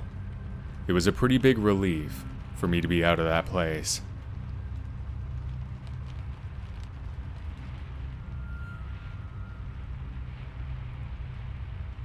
My name's Pat, and I used to work at a Burger King. Late shifts were common for me, and that night was no different. Alongside me, Ned, my coworker, and I manned the restaurant until closing time. Ned and I were pretty good friends. We knew each other from school before we even worked together, and we would hang out sometimes as well. As the hours ticked by, the empty tables slowly outnumbered the occupied ones. It was a quiet night, and only a few customers trickled in and out throughout the hours. When the clock struck midnight, which was closing time, Ned locked the front door while I headed towards the back to take out the garbage. The scent of the food waste filled the air as I propped open the heavy back door. Then I went out into the back, which was where the garbage area was. A gust of cool night breeze brushed against my face as I dumped the bags. I turned back to the building, ready to head inside. That's when I saw him.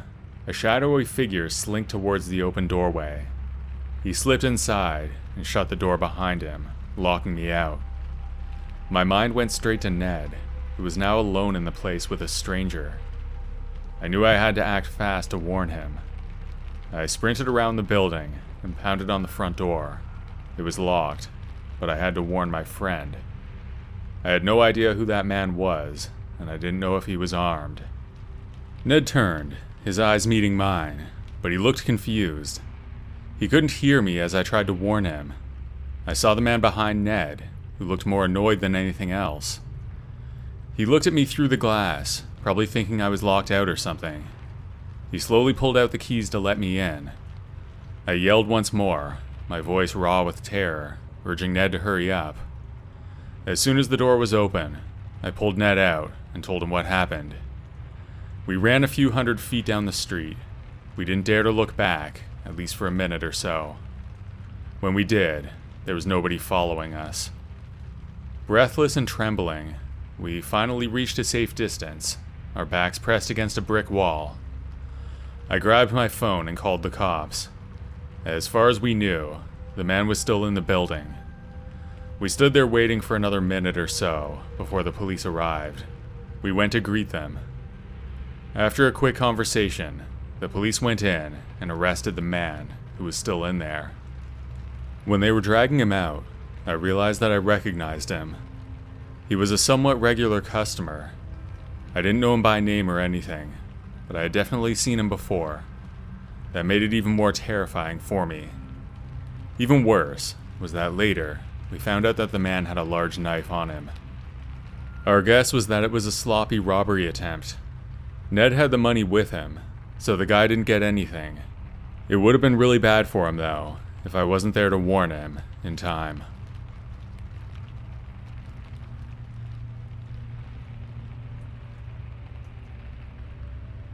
This happened just last month. I was driving to work early in the morning. My shift began at 8 a.m., and it was a little over a half-hour drive to get there. I was always pretty zoned out early in the morning, especially before I had my coffee. This particular morning was no different. As the clock on my dashboard hit 7:20, I hopped into my car, ready to embark on the commute to work. The streets were quiet, not empty, but far from the hectic scene that they would be in an hour or so. I didn't have time for breakfast or to make coffee at home, so I was keeping an eye out for somewhere to stop, hopefully a drive-thru, since I was short on time. I had driven this way many times before, and I knew there was a Burger King on the way. It had a drive-thru window that was open early. I spotted the familiar sign on the horizon. It was the only place along my way that would be a quick enough stop. I slowed my car and approached the turnoff.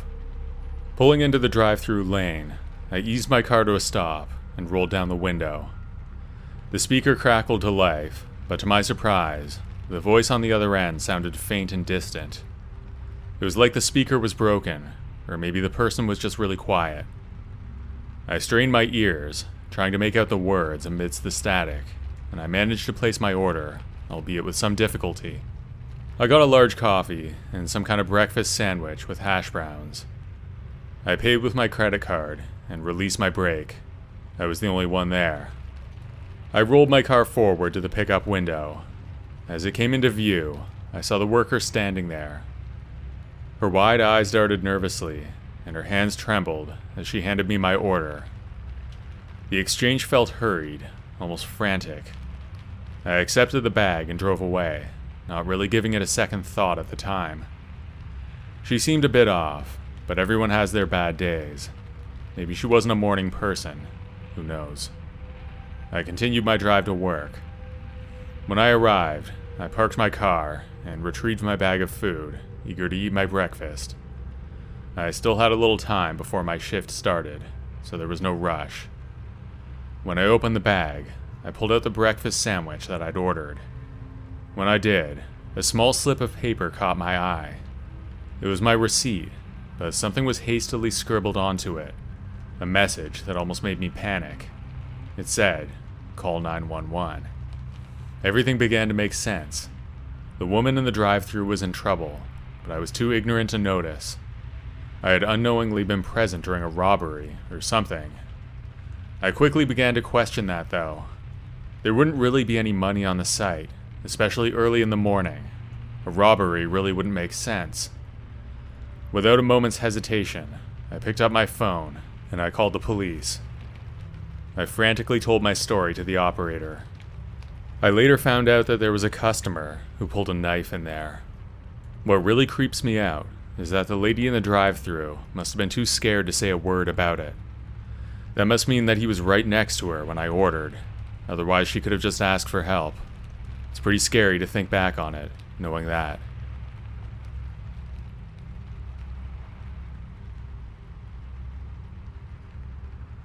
I used to be a dishwasher at a bar downtown. It was my first job. Working in the kitchen meant that I would get to take off at around 11 p.m., when the kitchen closed. The bartenders and servers were on basically all night, probably making a ton of money to be fair. I was happy to call it a night earlier, though. My apartment was a little out of the city's center, since I couldn't afford anything really central. I got off one night and decided to walk home, to save a few bucks, and to get some exercise. It was a little over an hour on foot to get home, so I would get back at around midnight. As I walked, my stomach growled loudly, reminding me that I skipped dinner. I never cared for the food at work. When I got close to my neighborhood, I decided to make a quick stop at a nearby Burger King. I stepped inside and got in line. The place was busy for the time of night. It was a Saturday, so the party crowd was out. After placing my order, I collected my food and started making my way towards the exit. I was going to go home and eat there. That's when I noticed a man standing outside the front door. He appeared to be in his 30s, with long hair and a rough-looking beard. His gaze locked with mine as I approached, causing me to feel a slight shiver. I hesitated for a moment, uncertain about his intentions. I didn't want to be rude, so I continued. "Hey there," the man said with a raspy voice. "How's it going?" Unsure how to respond, I offered a polite smile and a quick nod. As I walked away, the man started walking behind me. I could feel his presence uncomfortably close. He started making pointless conversations with me, literally commenting on the weather and other equally mundane things. Maybe I was paranoid, but I thought he had other motives for following me. I thought I was in trouble, but I couldn't be sure. As I got closer to my building, I cringed at the thought that he would know where I lived. I made a snap decision. I would circle the block, leading him away from my home. Perhaps then, I could shake him off my tail. I kept walking for a while, and the man awkwardly followed me. He seemed to know what I was doing after we circled the neighborhood a few times. All the while, our conversation continued. Suddenly, he turned to me and stared daggers. "What's your game, huh? You think you can disrespect me like that?" he bellowed. I tried to think of a response, but I had nothing. Out of nowhere, I broke into a sprint. The man's angry voice echoed through the night air. He screamed some threats, but I didn't stop. Panic propelled me forward as I sprinted down the darkened streets. I ran until my legs felt like jelly. My lungs were burning. Finally, I found refuge in a small park. I collapsed onto a park bench to catch my breath. Then I looked around to see if I could find the guy. When I was sure I lost him, I called an Uber and went home. It was probably the shortest Uber ride I had ever taken. I was only a few blocks away from my building, but I didn't want to risk letting that crazy guy see where I went. I never called the police, because that's just not how we do things in my neighborhood. Sue me. As time passed, the incident slowly faded from my memory. I returned to my routine, and even started walking home again. I would see that guy around now and then, but luckily, I don't think he ever recognized me.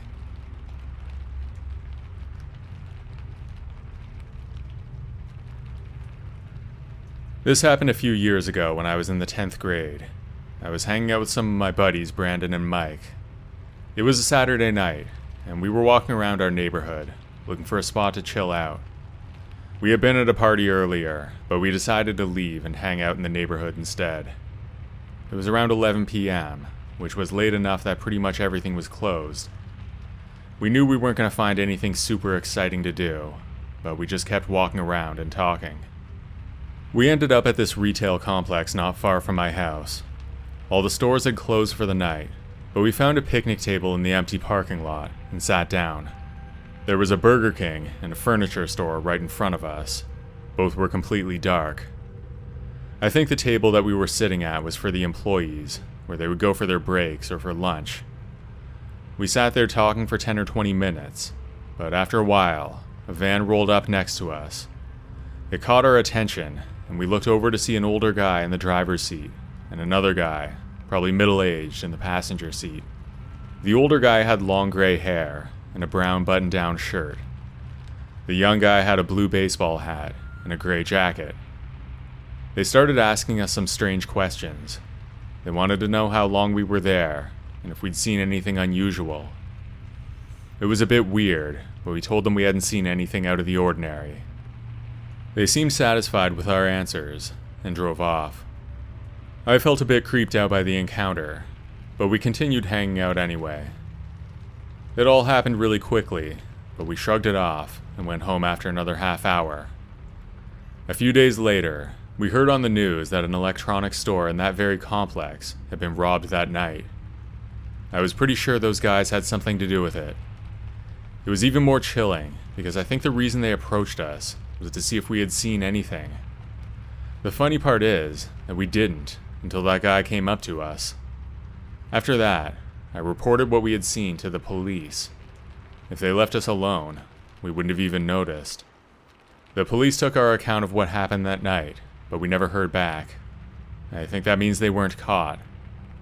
The incident gave me an eerie feeling, because I'm pretty sure we crossed paths with criminals that night. It makes me wonder what they would have done if we had seen something. I heard on TV that criminals don't like witnesses. I don't even want to think of what they would have done if we saw something.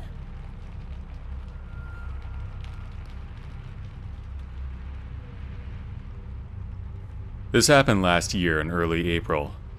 I work in construction, and my days start early. I had to be on site at 6:30 in the morning, which meant I had to leave my house at 5:30. It was still dark outside when I got into my car and started driving to the site. The roads were deserted, as you would expect for that time of day. I drove past closed stores, empty parking lots, and dark houses. The city was still asleep, and I was one of the few people who was up and about. As I was driving, I remembered that there was a Starbucks on my way to work. I had been there before, and I knew that it was supposed to be open at 5:30 in the morning. I looked at the clock on my dashboard, and it was a few minutes before 6. I thought I could use another cup of coffee to wake me up, so I decided to stop. When I got there, I saw that the lights were off, and there was a single car in the parking lot. I thought that maybe they had changed their opening hours, or maybe they were closed for some reason, but on a whim, I decided to try anyway. I parked my car and got out. I walked up to the building, and when I did, I noticed that it looked just as closed as you would expect. It was dark and empty. I pressed my face against the glass to make sure. Then I noticed the opening hours posted on the door. Sure enough, it was supposed to be open, so I tried the door. I pushed the handle, and to my surprise, it opened. I stepped inside the cafe, but there was no sign of life. The only light came from the street lamps outside. I called out a few times to see if anybody was there, but there was no answer. The place was closed, but why was the door unlocked? I felt a bit uneasy, but I shrugged it off and started to walk towards the door to leave. That's when I heard a noise. It was a faint rustling sound, like somebody was moving around in the back of the store. I turned around but saw nothing. I called out again, but again, there was no response. I started to feel nervous, and I began to wonder if there was someone in the store with me. It felt weird, so I decided to leave. I headed for the door and went back to my car. As soon as I stepped outside, I took a deep breath of fresh air. I felt relieved to be out of that store, but also confused. I thought about calling the police to report what I had seen, but I had decided against it. I didn't want to get involved in a police investigation. I told myself it was nothing, and then I went to work. The rest of the day was a blur. We worked hard on the construction site, and I tried to put the Starbucks incident out of my mind. I didn't tell anyone about it, not even my coworkers. I wanted to forget about it and focus on my job. When the workday was finally over, I drove back home, still feeling a bit uneasy from what happened earlier. As I was driving past the Starbucks, I saw that there were police cars everywhere. The parking lot was sealed off with yellow tape, and officers were standing guard outside the store. I thought about stopping, but I just kept driving. I didn't want to interfere with the investigation. When I got home, I called the police to report what happened that morning. They thanked me for the information, but said they did not need me to come in for an interview or anything like that. I never found out exactly what happened until the details became public in the news. I found out that the place had been robbed. The two workers were held hostage, and one of their cars was stolen. To this day, I have no idea if they were there when I was in the store, or if they were already gone by then. I can't help but wonder if that noise I heard was somebody pleading for help, or maybe it was my imagination. I'm genuinely not sure.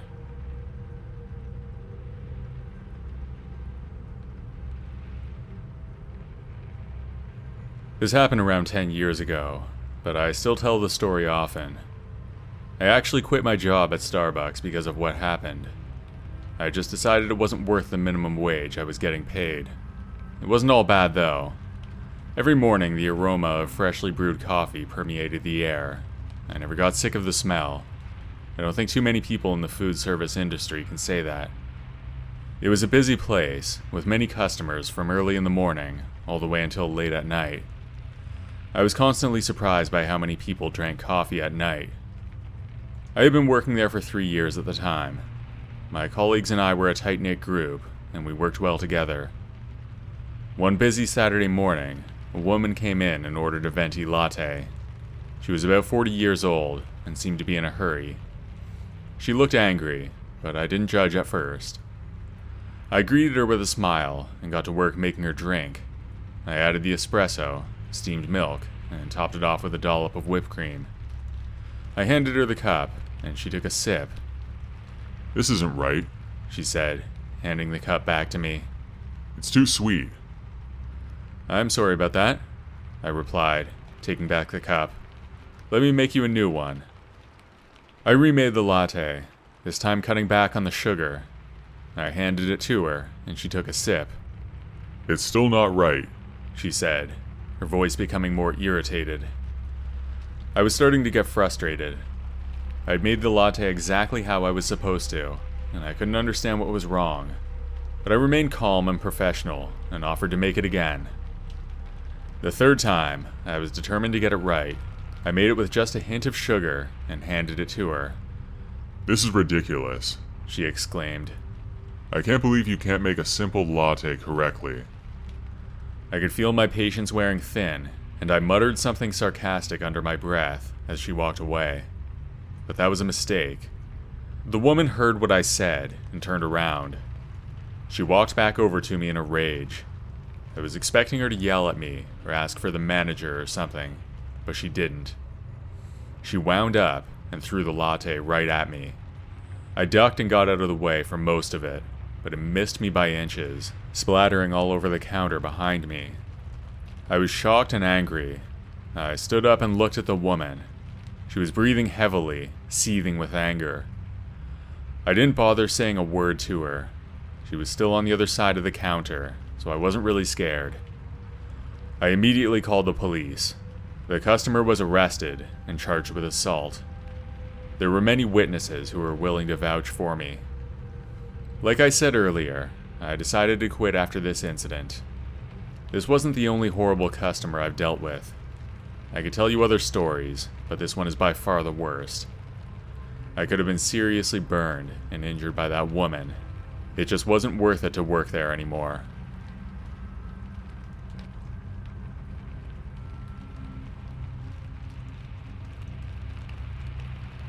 It was a typical Friday night, and I was working. I had gotten a job at the Starbucks across the street from the mall. I was closing up the shop with my coworker June. I was 19 years old at the time, and I was about a year out of high school. June was a year younger than me. This location closed at 11 p.m., which is late for a Starbucks. We had just finished cleaning the store, wiping down the counters and sweeping the floors. I was ready to head home and get some rest after a long week of work, but before we could leave, I decided to go to the bathroom. I had a 45-minute bus ride ahead of me, so I couldn't wait. I excused myself to use the bathroom while June gathered her things. I headed to the back of the store, past the rows of tables and chairs, and pushed open the door to the restroom. The light flickered on overhead. I squinted from the powerful fluorescent lights. I walked up to the urinal closest to the stalls. I unzipped my pants and did what you do at a urinal. No need for more details. As I stood there, I thought I heard a strange noise coming from one of the stalls. It sounded like a muffled groan or grunt. I had already checked the bathrooms, so I didn't know what the sound could be. I was too cautious not to check, though. I walked over to the stall and pushed open the door. There was a man standing on the toilet, glaring at me with an angry expression on his face. His eyes were wild and bloodshot, and his clothes were rumpled and stained. I stood there in shock for a few seconds. I was a deer in the headlights.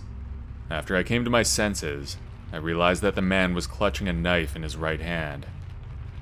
He didn't lunge at me or anything, but he looked like he was ready to. The man was breathing heavily and staring a hole through my chest. It's a good thing that I had just peed, because it would have been a real mess otherwise. I burst out of the bathroom and slammed the door behind me. I told June what I had seen, and we ran out of that place down the street. We didn't even bother to lock the door. When the officers arrived, we told them where the man was. One of the cops asked if the place was locked, and I honestly couldn't remember at the time if we had locked it or not, so I went with them. That's when I found out that I had left it unlocked. They cautiously entered the place, guns drawn. They found the man and took him out in handcuffs. I was relieved when I saw that. My worst fear was that I would hear a gunshot. Nobody wants to hear that. It was a really creepy thing to see that man staring at me as he was walking out with the cops. I couldn't understand what he would have wanted to do in that place. We didn't leave any money there overnight, and there wasn't really anything to steal. I guess he was just crazy. It may be impossible to make any sense of it.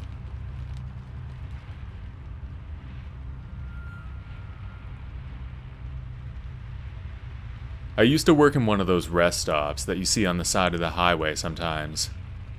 I was a barista at the Starbucks there.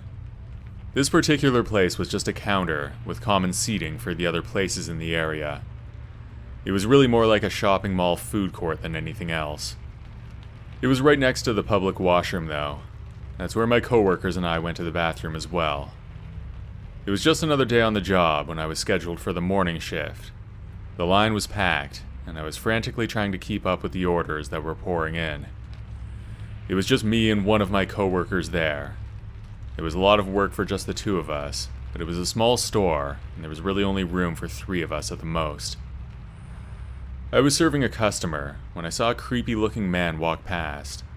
He was a tall, sketchy-looking guy, dressed in ragged clothing with greasy hair. He walked straight past the line and headed for the bathroom. I didn't think much of it at first, but after a few seconds, I heard a scream coming from the bathroom. It was someone wailing for help, but it quickly stopped. Then I noticed 2 or 3 people running out of the washroom. I realized that something was seriously wrong. I looked around, but my coworker was already swamped with orders. I knew I had to check it out. I left the long line of customers and made my way towards the bathroom.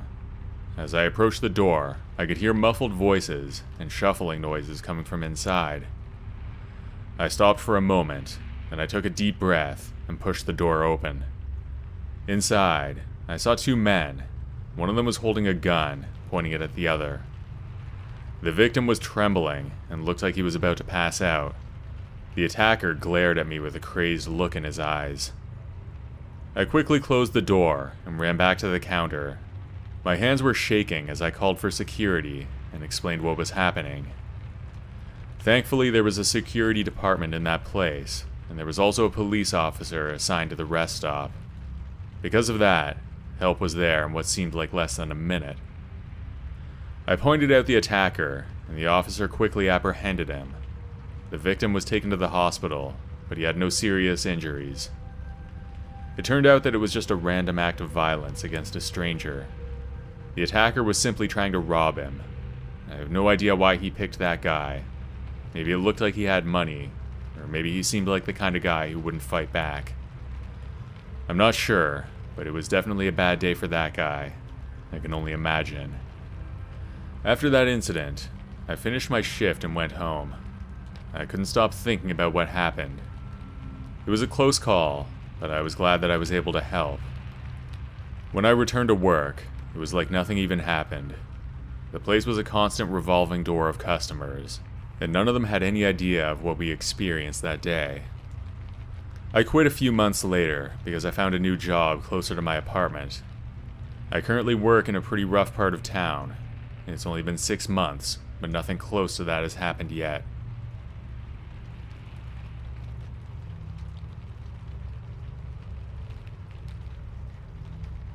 I worked at a restaurant when I was in high school, and for a while after. It was my first job, and I did it for around 5 years in total. This story happened when I was around 18 years old, not long after I finished high school. The restaurant was a popular spot for locals and tourists alike. It had a cozy, dimly lit atmosphere, and it served some pretty decent food. I still enjoyed it after all those years. I started as a dishwasher, but I was a server at the time of this incident. My shift started at 5 p.m. and went all the way until midnight. I lived across town, so I would take the city bus to and from work. It was a bit of a hassle, but it was better than having to walk home at night. Jeff was one of the other servers. He was a bit gruff, but he was always willing to help out when I needed it. He was older than me, probably at least 35, and he took kind of a mentor role to me, even though I had been working there longer. One evening at around 10 p.m., a customer started causing commotion. He was yelling and cursing at Jeff. I don't know what it was all about, but I figured the guy was just drunk. My guess would have been that Jeff tried to cut him off, and he threw a fit, but I still don't know for sure. He continued to berate Jeff and the other staff members. Eventually, the manager intervened and asked the customer to leave. He stumbled out of the restaurant, still muttering under his breath. We all thought it was just a typical drunk customer and didn't think much of it. Things like that would happen around once per week. We continued with our work and began closing up for the night when the time came. The last customers left at around 11 p.m., but it took us a while to clean up and restock for the night. By the time we were finished, it was nearly midnight. The only people left in the restaurant were me and Lily, the assistant manager. Jeff's shift ended a little earlier. Lily was responsible for locking up, and she would finish up the paperwork while I was cleaning. Once we were done, Lily and I left the restaurant, and she drove off. As I was walking out of the parking lot towards the bus stop, I noticed that same customer from before standing by himself on the sidewalk. He looked angry, and he started to walk towards me. He approached me and started asking me strange questions about the other staff members. He wanted to know when they were working, and even asked if they lived alone. I felt uncomfortable and tried to brush him off, but he wouldn't leave me alone. He then began to rant about how horrible everyone was at the restaurant. He said we didn't treat him right, and that he was going to come back and mess everyone up. As I walked away, the man continued to follow me. I could hear him muttering, and I knew that I needed to get away from him. I sped up, and finally made it to the bus stop. I turned around and saw him still following me. I was about to call out for help when the bus pulled up. I jumped on, and watched the man finally give up and walk away. When my stop came, I got off. I looked back to make sure he wasn't still following me. I breathed a sigh of relief when I saw he wasn't there. I walked home quickly, constantly checking over my shoulder to make sure I wasn't being followed. A few weeks went by, and everything seemed to be back to normal. Then one day when I was off, I got a call from one of my coworkers. She told me that there had been an incident at the restaurant. Apparently the guy who had followed me that night came back and threatened everyone with a gun. Luckily nobody was hurt. The guy just came in drunk waving around a gun. They didn't know whether or not it was loaded, or if it was even real, but still. The police were called, and they were able to catch the guy pretty quickly. They figured that he was angry about being kicked out the other time. I did an interview with the police, and told them pretty much what I said in this story. I told them that he followed me, and asked me some weird questions. I think all that factored into his charges. I guess it showed that he was planning the attack. I think that makes it a more serious crime legally. I'm not a legal expert or anything. That's just what I've heard.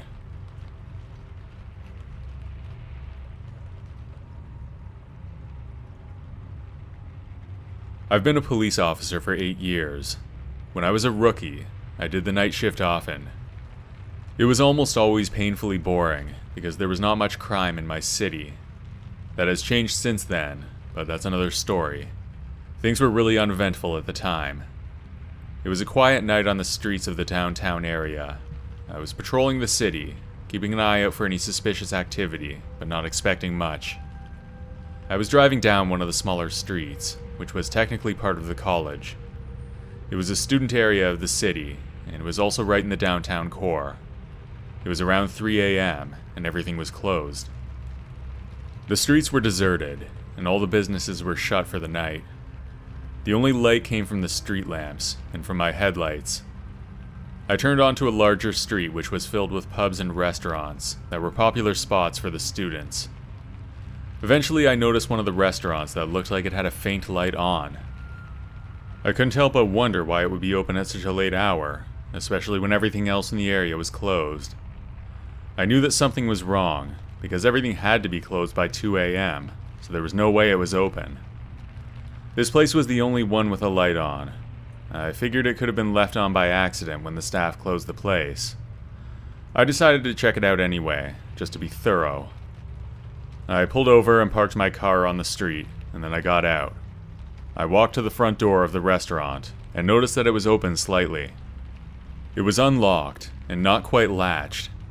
I pushed the door open, and called out to see if anybody was inside. When no one responded, I decided to call for backup before entering.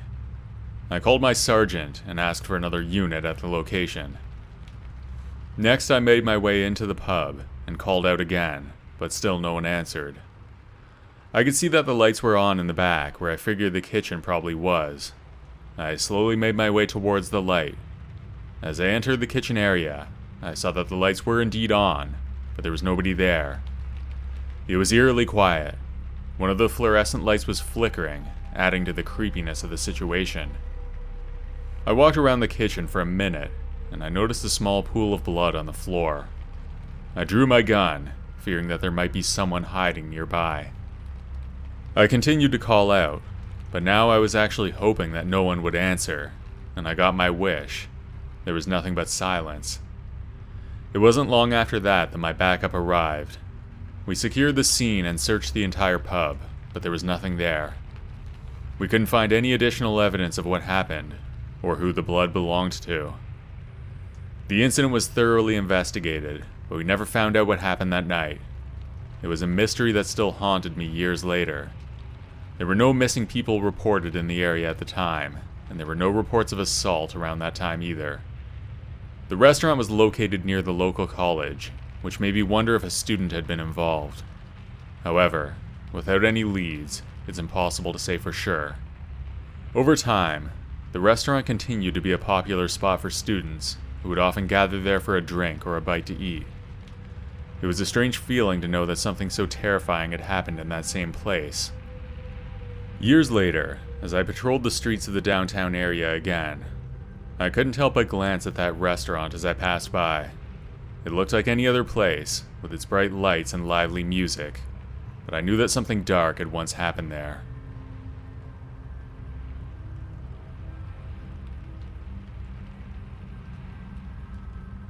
I'm Will, and this is a story that happened to me a few years ago. It was a warm summer evening, and I was in the 9th grade. We lived in the suburbs, and there was not a lot to do for our age.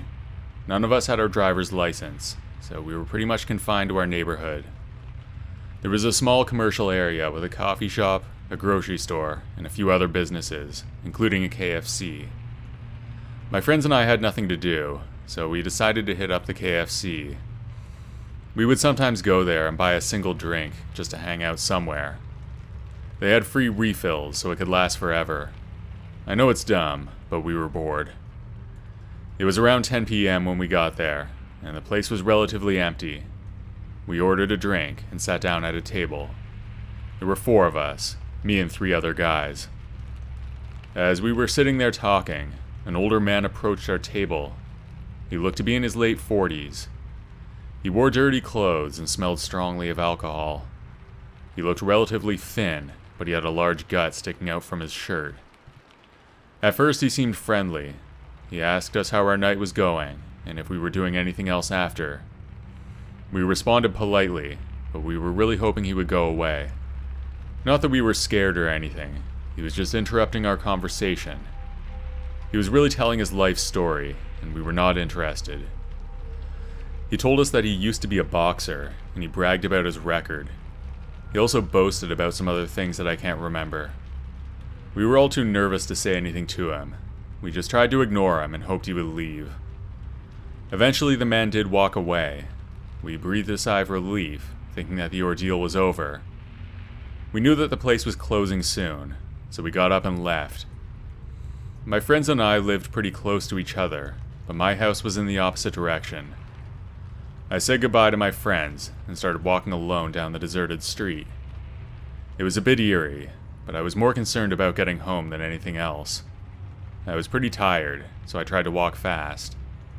It was a little cold, and I was in shorts and a t-shirt. As I walked, I noticed the man from KFC was following me.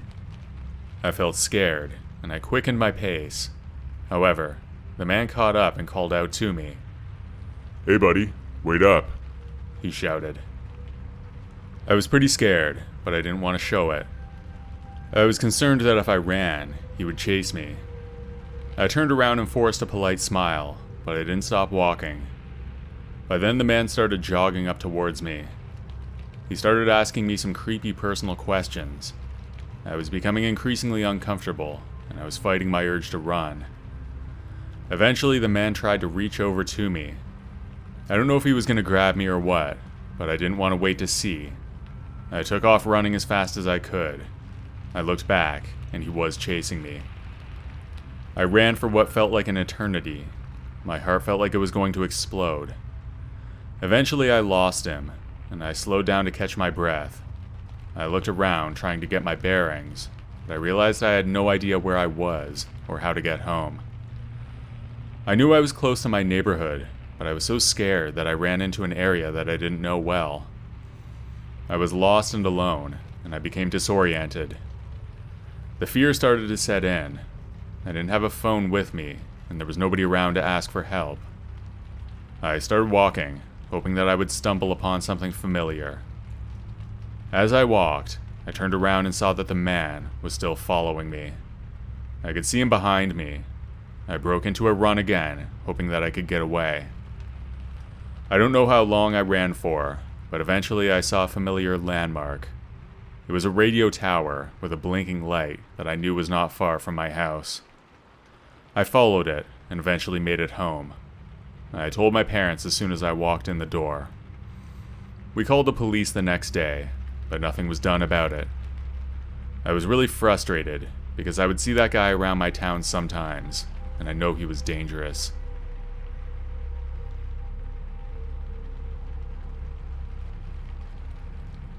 This happened when I was 20 years old, and I'm in my 30s now.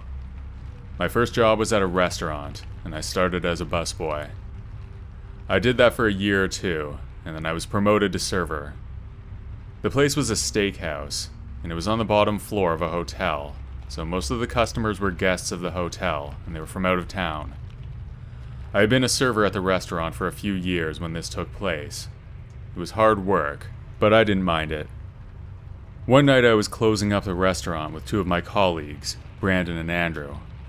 Brandon was the manager. He was in the office doing some paperwork and organizing the cash from the night.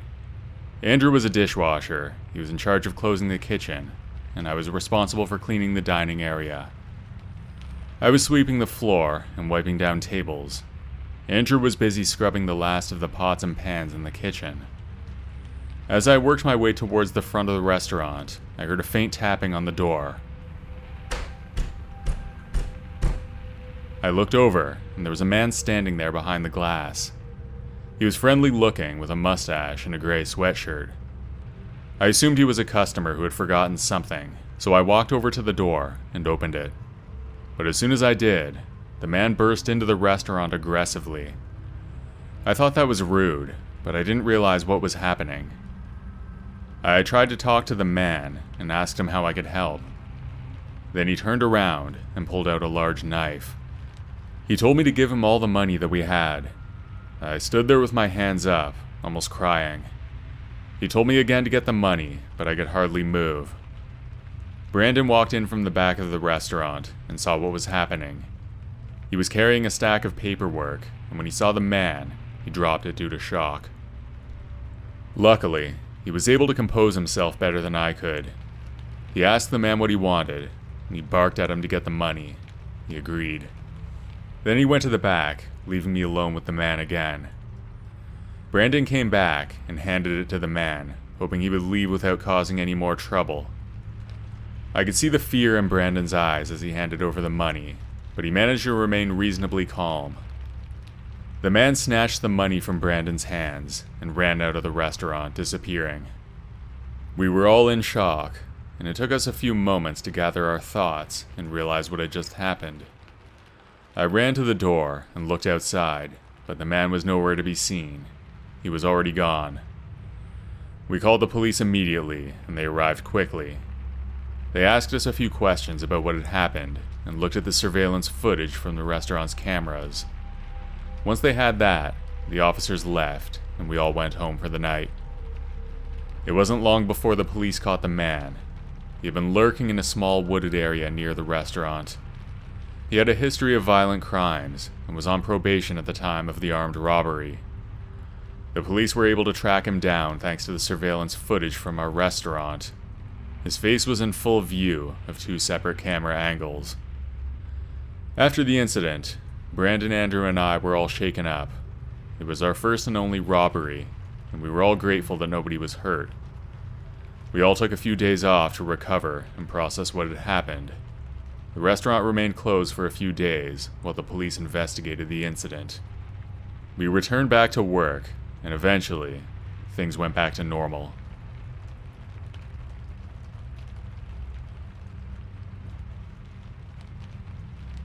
When I was in the 9th grade, I had a group of friends that I hung out with almost every day. We lived in a small town, and there wasn't a lot for kids our age to do. We often ended up just wandering around, looking for places to chill. Our town had a small retail area, with a shopping mall, a few stores, and a restaurant that had a decent-sized parking lot. There were a lot of lights, and they stayed on all night. Our school was only a few hundred feet away from there, so it was where we would hang out pretty much all the time. The whole town closed down at around 8 p.m., so after then, it was basically a ghost town, just me and my friends wandering around. Since everyone knew each other, our parents were okay with it. One night, we found ourselves in the parking lot of a restaurant when it was closed. It was one of those family-owned places. We all went to eat there pretty regularly. At the time, though, it was just a spot to sit and hang. There were 3 of us out that night. It was me, Jake, and Sarah. We were sitting on the curb sharing jokes and stories, occasionally laughing a bit too loud. That's when it happened. An old car pulled into the parking lot. It was rusted at the edges, making a low rumbling noise. The headlights were dim, casting a weak glow over the pavement as it slowly approached us. We all went quiet, watching the car with a mixture of curiosity and nervousness. It wasn't common to see other people around at that hour, especially not in a car that looked like it belonged in a junkyard. We would have remembered a car like that if we'd seen it before, but we didn't. I didn't anyway. The car stopped a few feet away from us. The smell of burned gasoline was overpowering. The window rolled down, and the driver turned to us. He was an older guy, with scruffy facial hair and a baseball cap pulled low over his eyes. There was something about him that set off alarm bells in my head. He didn't look very friendly, or like he was sizing us up, figuring out something in his head. Hey kids, He called out in a raspy voice. you know you're not supposed to be here after close, right? None of us moved. We just stared at him, unsure what to do. This wasn't something we'd ever encountered before. Stranger danger was something that we'd been taught in school, but it was a different experience in real life. The owner sent me to make sure nobody was trespassing. Hop in, and I'll take you home. That's when the feeling in my stomach turned from discomfort to outright fear. We knew the owner, and we knew he would never do something like that. The guy in the car had never shown his face in our town before anyway. The story made no sense, and I don't think I was the only one who noticed. I grabbed Sarah's arm, pulling her up. "We have to go," I whispered. Jake seemed to agree, and he stood up to go as well. The man watched us stand, his expression turning sour. Suit yourself, but I'm gonna have to tell your parents. He grumbled, but thankfully, he didn't get out of the car. We didn't stick around to hear anything else that he had to say. As a group, we started walking quickly away from the parking lot, glancing back to make sure he wasn't following. Once we were a good distance away, we broke into a run. We didn't stop until we reached the main street. We were out of breath and scared. None of us spoke for a few minutes. We just stood there. Finally, Jake broke the silence. "That was messed up," he said. We all agreed and discussed what happened for a few minutes. We were all shaken up pretty bad. The consensus was clear that we'd been lucky to get away. Eventually, we ended up at Sarah's house. Her parents were still awake, and we told them everything. They were concerned, of course, and her dad immediately called the police to report it. The police came and talked to us for a bit. They were kind, and they reassured us that we had done the right thing by running away and telling an adult. The police then called the owner of the restaurant to make sure he hadn't actually sent the guy. Sure enough, he confirmed that he had no idea who the man was. That made sense because he never had a problem with us hanging out there before. They searched our streets for the rest of the night, but the car was not found. For the next week at school, it was all anybody talked about. Once word got around, 2 more kids came forward with similar stories. For whatever reason, they never told anybody until then. I don't know if they were scared of getting in trouble, or maybe they didn't think it was a big deal at the time. Knowing that made it even scarier. There was some creep prowling our streets for at least a few weeks, and we didn't even know. Lucky for us, the man never came back as far as I know. Predators can be pretty clever. My guess is that he knew the cops were looking for him. The guy probably moved on to another town. I wish the best for them.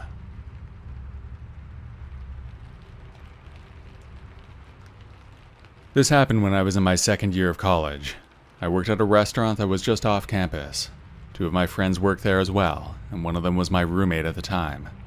It was a pretty laid-back job for the most part. The manager was pretty cool, and he spent most of his time hanging out at the bar with the customers. That left us to do pretty much whatever we wanted. I was a server, and so were both my friends. The place was pretty fancy. It was right on a small lake that was in our city, and it had a great view.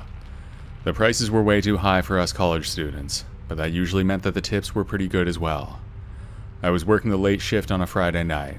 The place was open until 2 a.m. on Fridays, but the kitchen closed at 9 p.m., so most of the servers got to go home earlier. I was allowed to serve drinks though, so I was the one who stayed. My 2 friends went home at around 9:30. The night had been busy. We'd had a couple of late dinner reservations, but things really took off later on. The place turned into more of a party bar after that, and Fridays were busy. At around 1:30, things were winding down. At one point, I went to the back to throw out some trash. The garbage area was surrounded by a tall wooden fence, but I could see through the wooden planks. The parking lot was on the other side. I looked out, and I could see a single guy standing on the far corner of the parking lot. He was leaning against the fence, right under a streetlight. I wasn't too concerned at first. I thought he was just drunk, common occurrence. Even though the place was busy, there were not many cars there, probably because everyone was drinking, and the place was right on a major bus route. We finished closing up the restaurant and locked it up. It was just the manager and I at the time. My car was parked on one side, and the manager's was on the other, so we went our separate ways. I made my way across the parking lot. When my car came into view, I saw something that made my heart skip a beat. There was a man crouched down behind my vehicle. I couldn't see his face, but the sight of someone hiding sent a jolt of fear through me. It was difficult to make out much through the 2 panes of glass, but I immediately suspected it was the guy who I saw earlier. As soon as I regained my composure, I turned around and went over to where my manager's car was. Luckily, he was standing next to his car having a cigarette. I rushed towards him. "There's someone behind my car," I whispered, trying to keep my voice calm. My manager put out his smoke, and we both got into his car. Once inside, he locked all the doors and pulled out his phone to call the cops. My manager was speaking to the dispatcher, giving them our location and a quick rundown of what was happening. He was composed, but I could tell he was scared too. He kept glancing out the windows, making sure nobody was around. We couldn't see my car from there, so we didn't know if he was still next to it. The wait for the police felt like a long time. Finally, 2 police cruisers appeared. 2 officers got out and talked to us for a minute. The other car went over to where my car was. I couldn't see what was happening over there, but at one point, I heard someone yell out, "Drop it." Eventually, the cops walked over. They had a man in handcuffs. His head was down, and his long hair was covering most of his face. They put him into the back of their car and came to talk to us. The 2 cops confirmed what I already knew. The man was crouched down behind my car. Apparently, the flashing blue and red lights didn't even scare him off. What really scared me, though, was what they told me next. When the cops approached the guy, he was holding a broken glass bottle in one of his hands. It was a wine bottle or some kind of a liquor bottle, broken in a way that it was really like a weapon. When the guy came out, he was holding it up towards the cops. Fortunately, they were able to get him to put it down without using their firearms. After it was all over, the cops walked me back to my car. When I walked over to the driver's side door, there were scratches all over it. Looked like somebody was trying to write something, but it was way too messy to read. I guess that guy did it with the bottle. In any case, it was a really scary night for me. I never found out exactly what happened to the man, and I don't know how dangerous he really was. Judging by what I saw, he seemed pretty crazy. I bet he was capable of anything.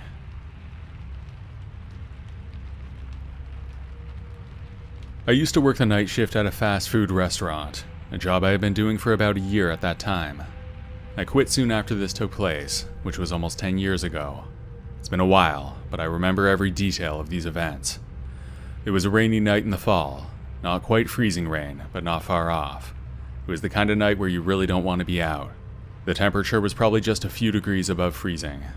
Our restaurant only kept the drive-thru open at night. That meant that it was just me working. It was around 1 a.m. by then, and I would see a few customers per hour. It had been a while since anybody came in though, and I was feeling tired. I was having a hard time keeping my eyes open. That's when I saw a car pull into the parking lot. It was an old sedan, nothing remarkable about it, but it caught my attention because it was the first sign of life I had seen in a while.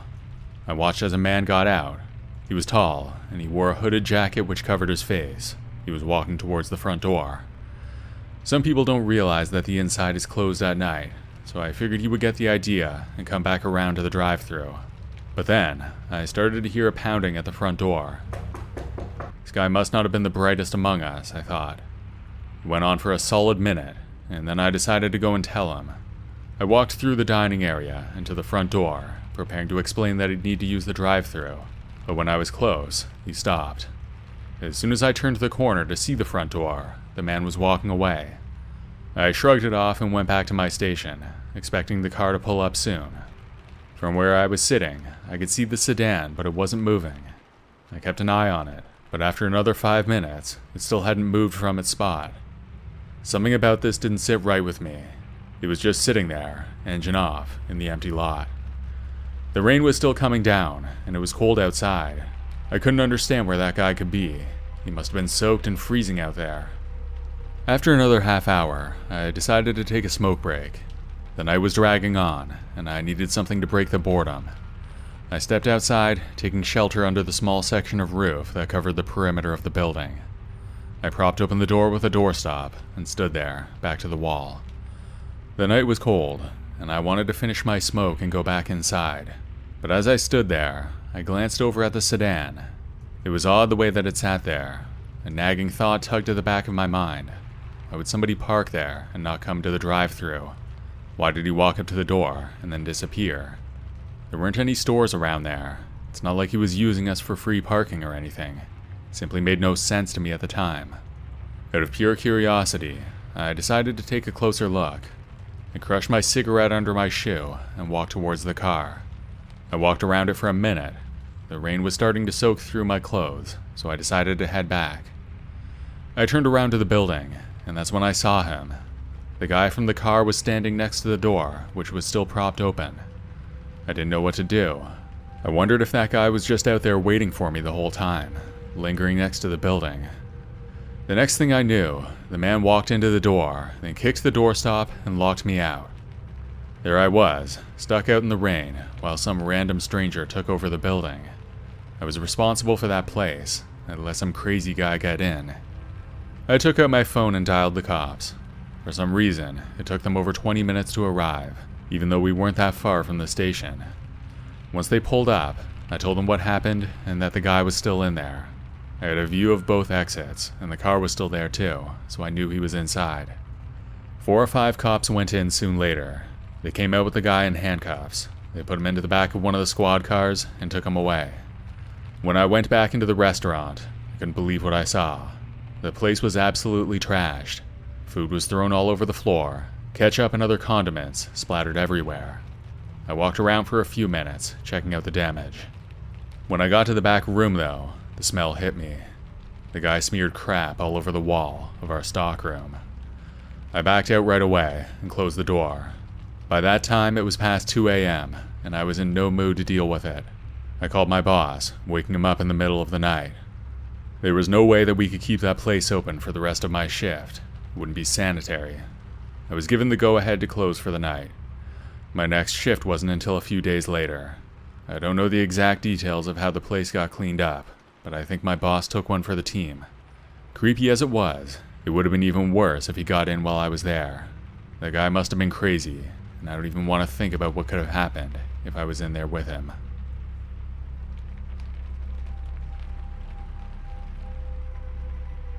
A few years ago, I worked at a diner that was just off the highway. It was a simple, unassuming place, typically frequented by truckers and locals. One evening, something happened that I still think about to this day. It was a Tuesday, which I remember because Tuesdays were always slow. The diner was empty, just me and the cook Hank in the back. I was the manager, and I was also the server at the time.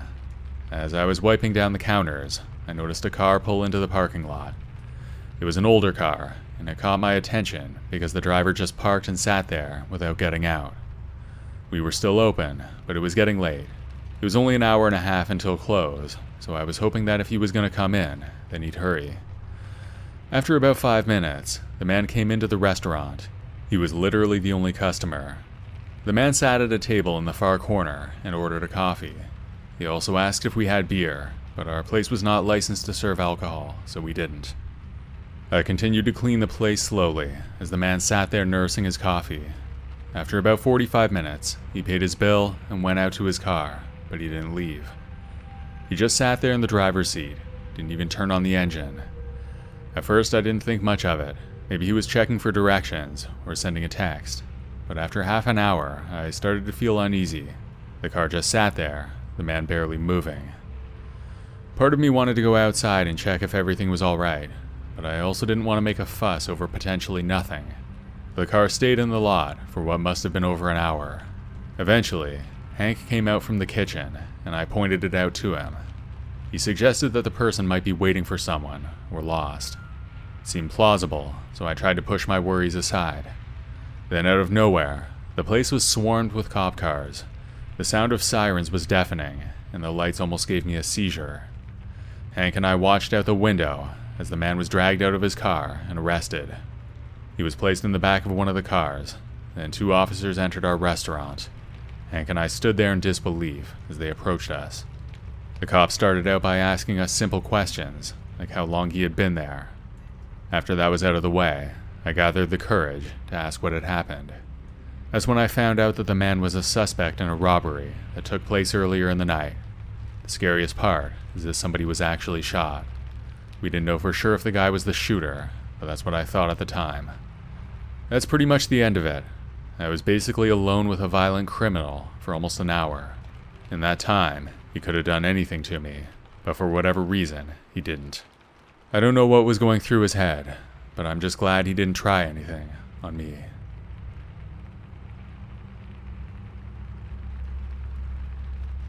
This all occurred on January 21st of 2019. I was 24, and I was a waitress at a restaurant in Ohio.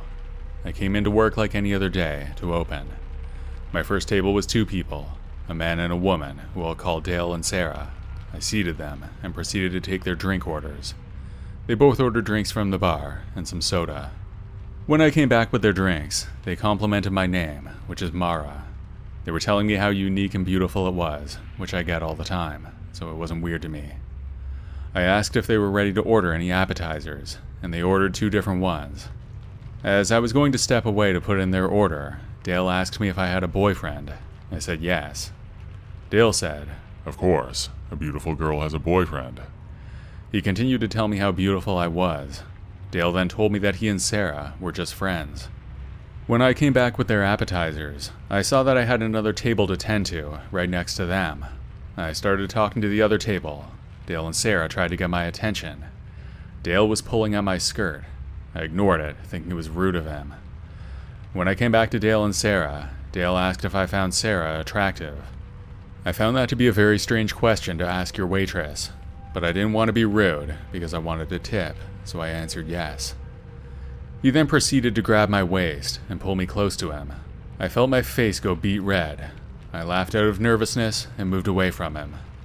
Dale and Sarah both laughed, and I walked away to check my other tables.